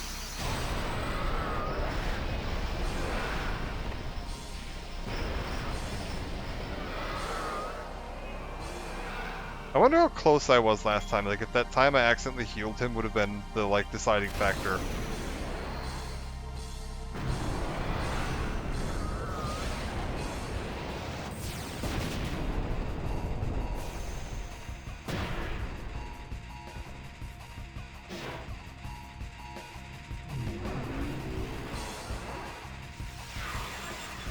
Let's say 104,000 damage.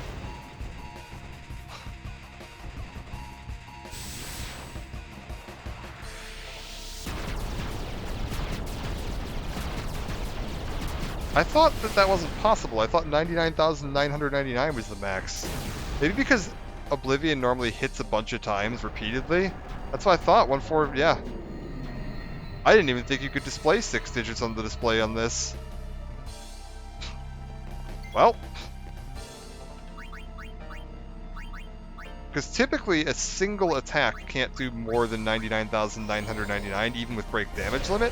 But Ultima hits Oblivion hits multiple times, and it just didn't play the animation, probably because, again, they can't move Omega for the animation. So it must have just calculated up the total amount of damage all those individual hits did and displayed it all as one number. I didn't even know it could do that. That's kind of neat.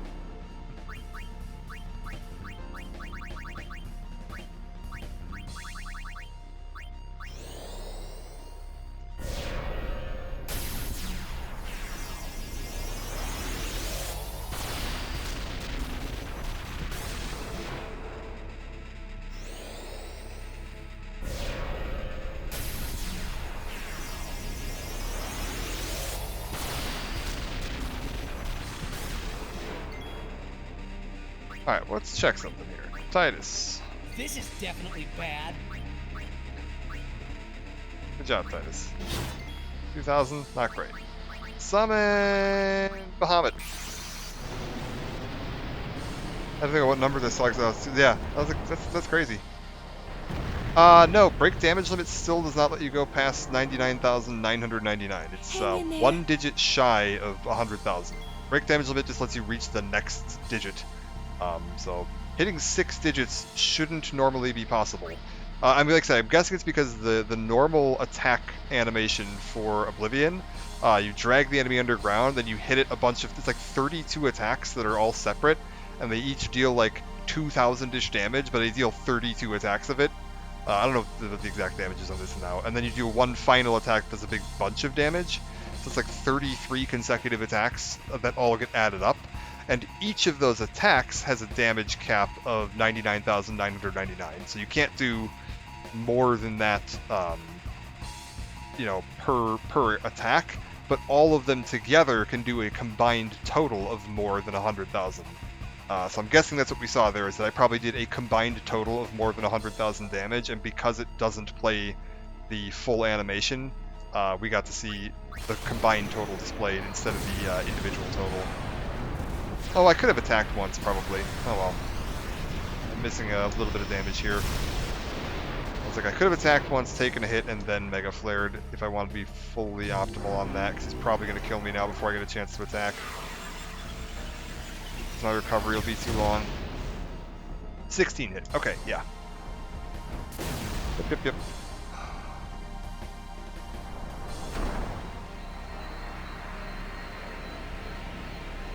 So yeah, max damage is 1.6, just shy of 1.6 million. Yeah. So I was like, yeah, it must have.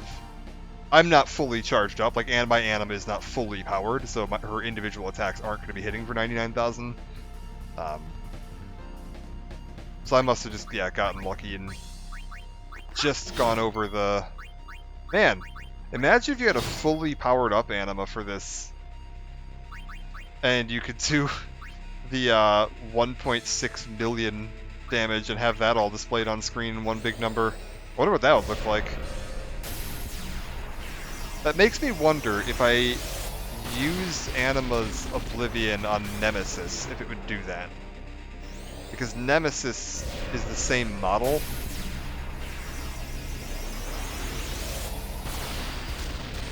But it's in an open arena. I have a feeling part of the reason they're using the special animations here is because of the arena. Because we're in such a small room.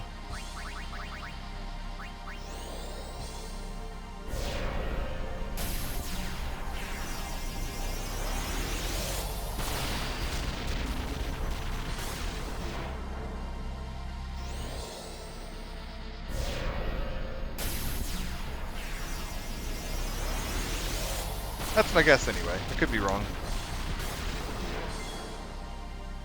I didn't make this game.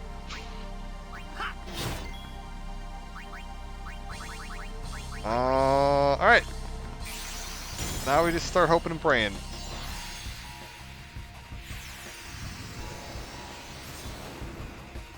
Be strong.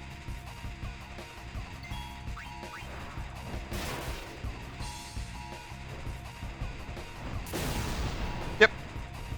Sandy is pretty darn nutty. Wait, is it Sandy or Mindy? I thought it was Passato that can do just ridiculous amounts of damage. I thought that was Mindy. It's the little one. It's the littlest one because it's their special attack because it does just a bunch of individual hits and each of those hits has the same damage cap.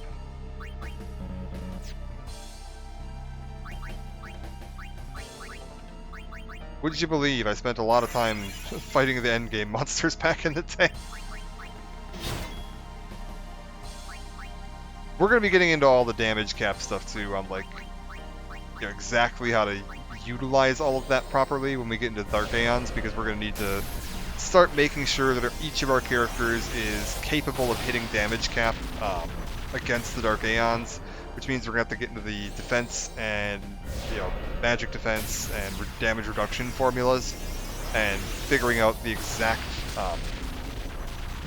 yes. Well, really, because Razia should only cap at 99,999, whereas Passato should hit... I don't remember how many hits Passato does. Passato does a bunch of hits that each can also cap at 99,999. Similar to the way Oblivion works, where it's a bunch of very rapid attacks. Like, that's the reason you end up picking Tidus, Wakka, and Riku as your final party most of the time, is that each of their overdrives gives you the ability to do multiple hit attacks, and because each individual hit is capped at 100,000 damage, being able to do multiple hits lets you break that cap. So the more individual hits you can do in a single attack is the single deciding factor for your like end game viability. Like, nothing else you're doing is going to matter anywhere near as much as how many like individual hits you can do per attack. Because at the end of the game, you can cap out everybody's attacks so that every single move they do is going to deal 100,000 damage to any target, no problem, like 100% of the time.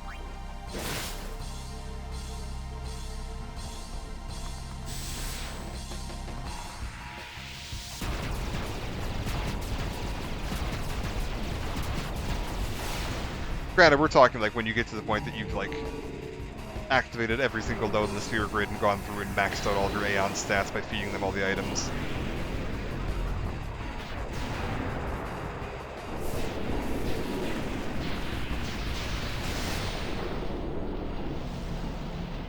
I mean, Razia only does a single hit, which so I'd be surprised if that was doing more. Because yeah, Razia only does a single attack. It's a really powerful attack, but it is only a single attack. Because like right now, Razia is hitting for 75,000 damage, which is just insane. But it's only one hit, so once it does that 75,000 damage, that is all you got. I will say, apparently Yuna's speed is exactly where I want it to be right now, because she's getting her return exactly before Omega every single time right here, which is perfect. That's exactly where I want her to be. I could not have planned that.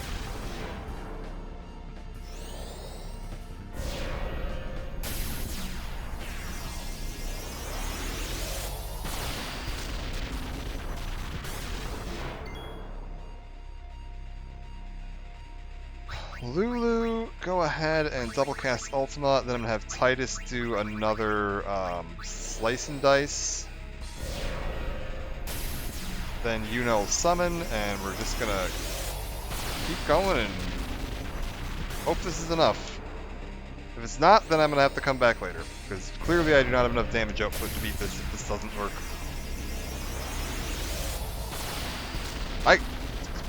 This thing must have an insane amount of hit points, because, like, goddamn. Check this out.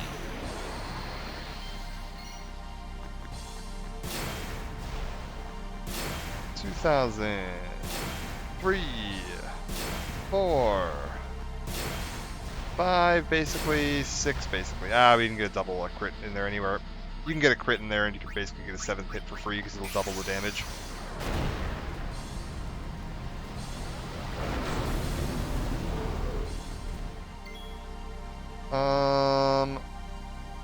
Just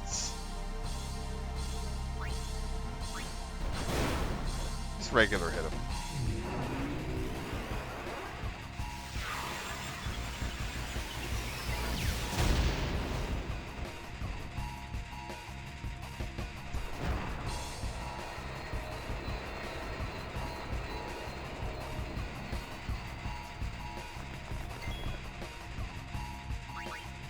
Okay, quick hit. Perfect. Yuna gets the attack in the same position again. Double Ultima.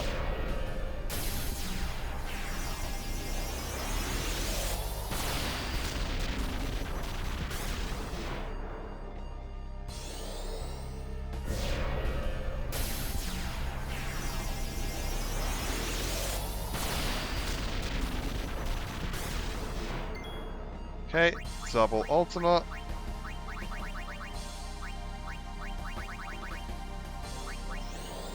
Most things, I think that word trade chat, most modern games don't RAM your CPU like it's prom night, but WoW is a very old game. That's true, admittedly. WoW's engine is not optimized very well for modern hardware because it's, you know, a 20-year-old piece of software that they've been like Frankensteining. I could scan. Unfortunately, I do not have anybody with a sensor on their weapon right now, so while I could, I can't. if that makes any sense.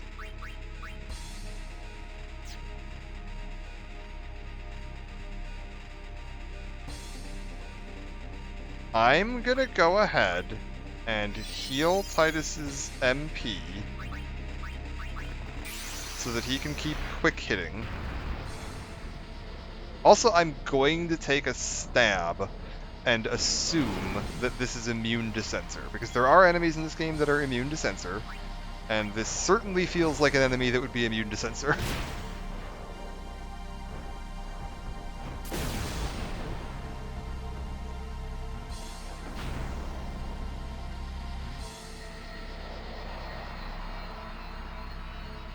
I'm not sure.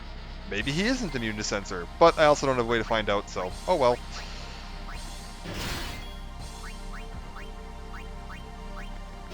Who else wants to take a stab at Tonberries?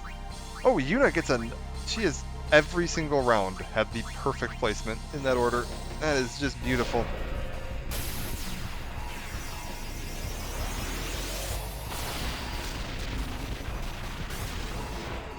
We've still got Yojimbo.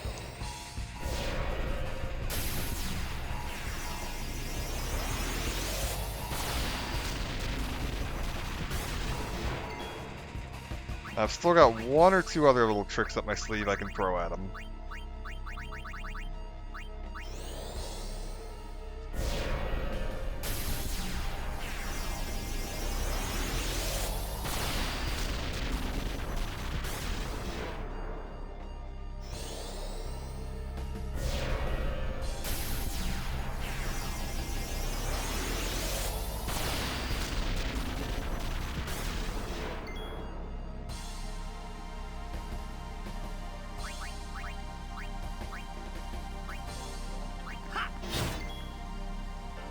Okay, Yojimbo, block for me. What you got? No dice? Give him 200.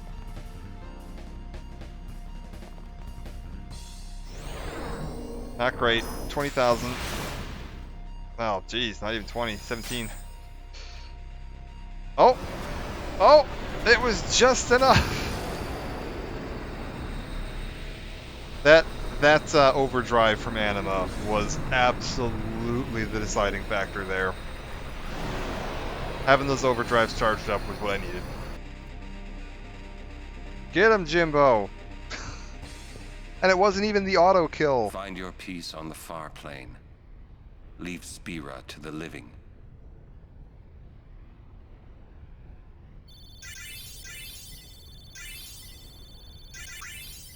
Nice. 3 level 4 key spheres. Oh my god, are you kidding me? Okay, I don't know if you noticed that. There was a chest behind Omega in that final cutscene. And it kicked me to the front of the dungeon. So I gotta run back down there real quick.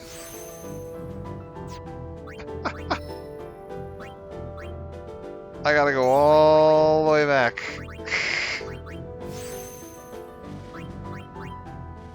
The level 4 key spheres are very helpful. I am certainly happy to have that done. Making me work for it. Yeah, I wonder what's in there. I don't even know. Why?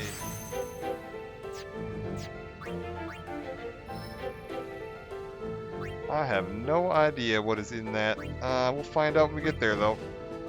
First up, we're gonna level everybody up a little bit. I think that went pretty well. I think overall that went pretty well. We took a couple of tries to learn some of the ins and outs,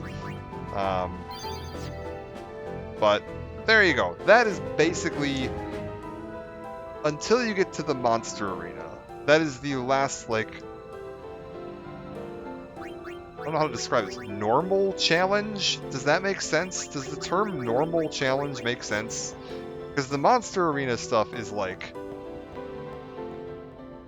insane. Like you need to come up with incredibly precise custom formulas for some of the monster arena bosses if you want to survive them. All the way back to Mimic, yeah. Whereas Omega, you can just kind of like sort of brute force it by just knowing the game's mechanics well and playing well.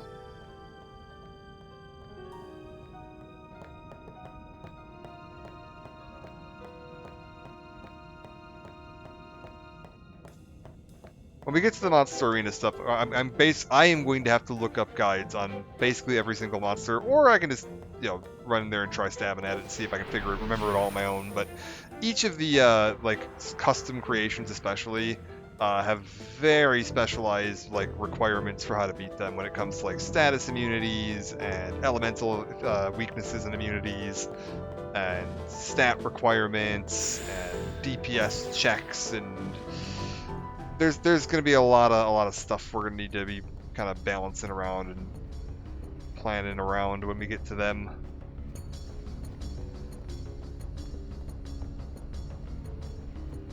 It's funny calling it DPS in this because it's like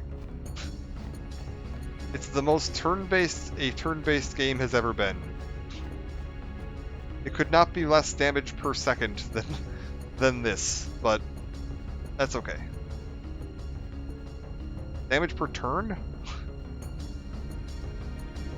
per round? I don't know.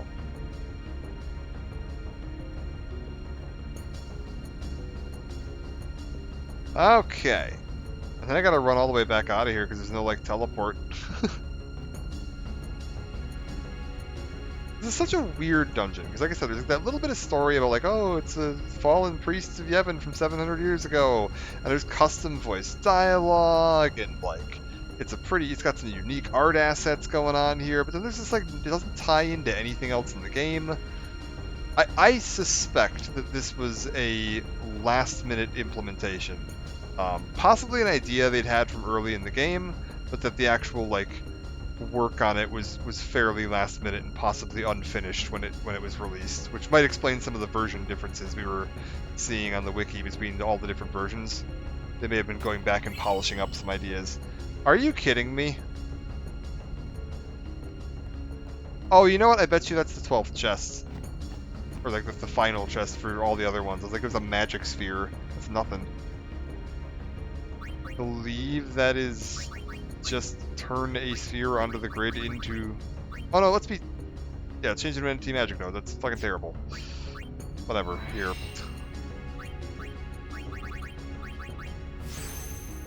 We've increased Lulu's magic by 4.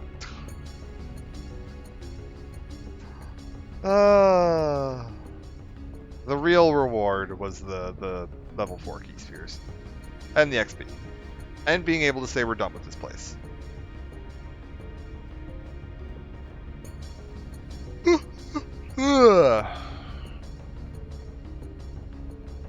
Alright, so we run all the way back out. And then, the next time we play, we've got to start looking at Monster Arena and doing all our catching. We got to go catch I believe it's 10 of every single enemy in the entire game that is catchable. So that we can unlock all the different creations and area creations and species creations and all that fun stuff, and eventually work our way up to fighting Nemesis, the original NTSC and Japanese version toughest possible enemy in the game. Nemesis was the absolute end-all be-all of tough enemies to fight. And Nemesis is easier than any of the Dark Aeons by a fairly large margin. So we're going to beat Nemesis, and then we'll be all set to go to start prepping ourselves for the Dark Aeons. And once we get to Dark Aeons, it's going to be a bunch of stat maxing and grinding and getting ourselves all optimized, probably traveling the whole sphere grid. And then go knock out the Dark Aeons. It'll probably be like a Dark Aeon or two per part is the plan for that. It's going to take a little while. They're long fights. And then Penance itself is going to be, if I'm not mistaken, it's about 45 minutes. It should be one try, because it's a very consistent, there's basically no RNG in the Penance fight, thankfully. But it's going to be about 45 minutes. Like, I can more or less guarantee that I'll win on the first try, as long as I don't make any mistakes in my selections and remembering like what order to do things in, but... Alright, I'm going to call it part there. I'm going to go get myself some sleep. Thank you again all for joining, much appreciated. Again, I know I took a couple days off there, but that's again, working on progression rating stuff in World of Warcraft. Oh, thank you, Bethany, for the socials there. There's the YouTube channel in the Blue Sky, where I'll post any updates about what I'm planning to stream or when I'm streaming. And the YouTube's got all the old archived VODs on there. Most of this stuff's up there now. I think I'm a couple parts shy of the final version of this, but I'll try to get those uploaded today, probably. Yeah, then, thank you, everybody. Thanks for stopping in. Good seeing everybody. Yeah, I'll catch you all next time, probably tomorrow night, honestly, and we'll work on some Monster Arena stuff. I might have to do maybe a night off and just watch some videos on some of this stuff and refresh my memory on how these fights work, and maybe get a little notepad going or something so I can have that ready to reference. But for now, I'm going to call it here and leave this hellscape. We are going to be back in Omega Ruins. We're not done with Omega Ruins, because if we... I guess I can show you this real quick. If we go to the Calm Lands, also now nothing is listed as new on my map. Here we go. There's nothing new to see in the world.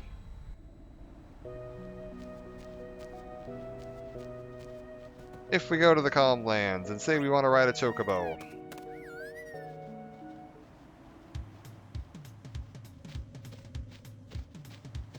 and head on over to the Monster Arena. By the way, how many hit points does Omega Weapon have? Because, like, damn.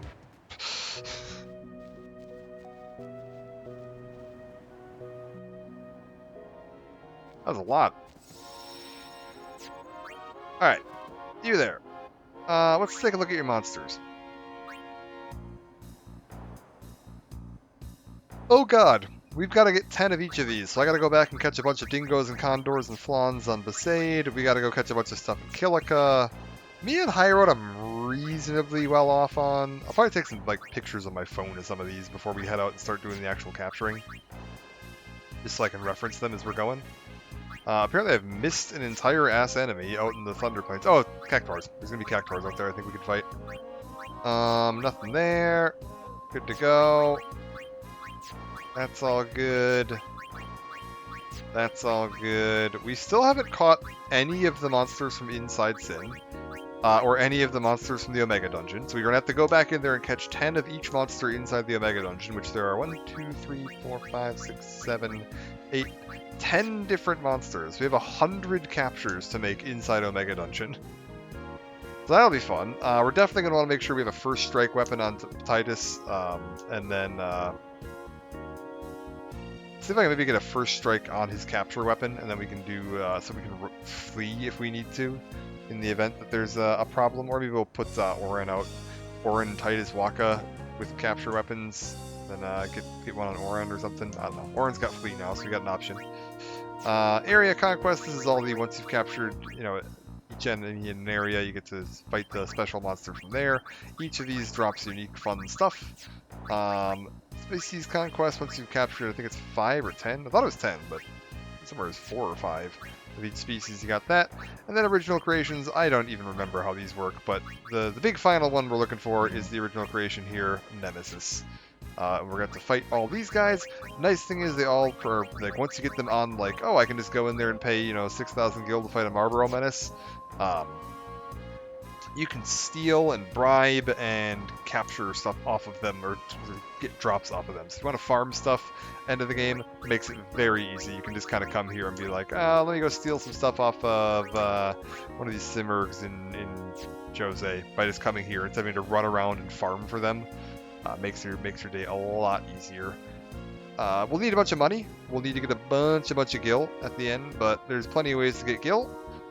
Especially once we have this unlocked and ready to go. But I'm off. I'm done. We're going to go pass out. I will be back again, probably tomorrow, with more of this as we work on our monster capture. And thank you all for joining, and I will see you next time.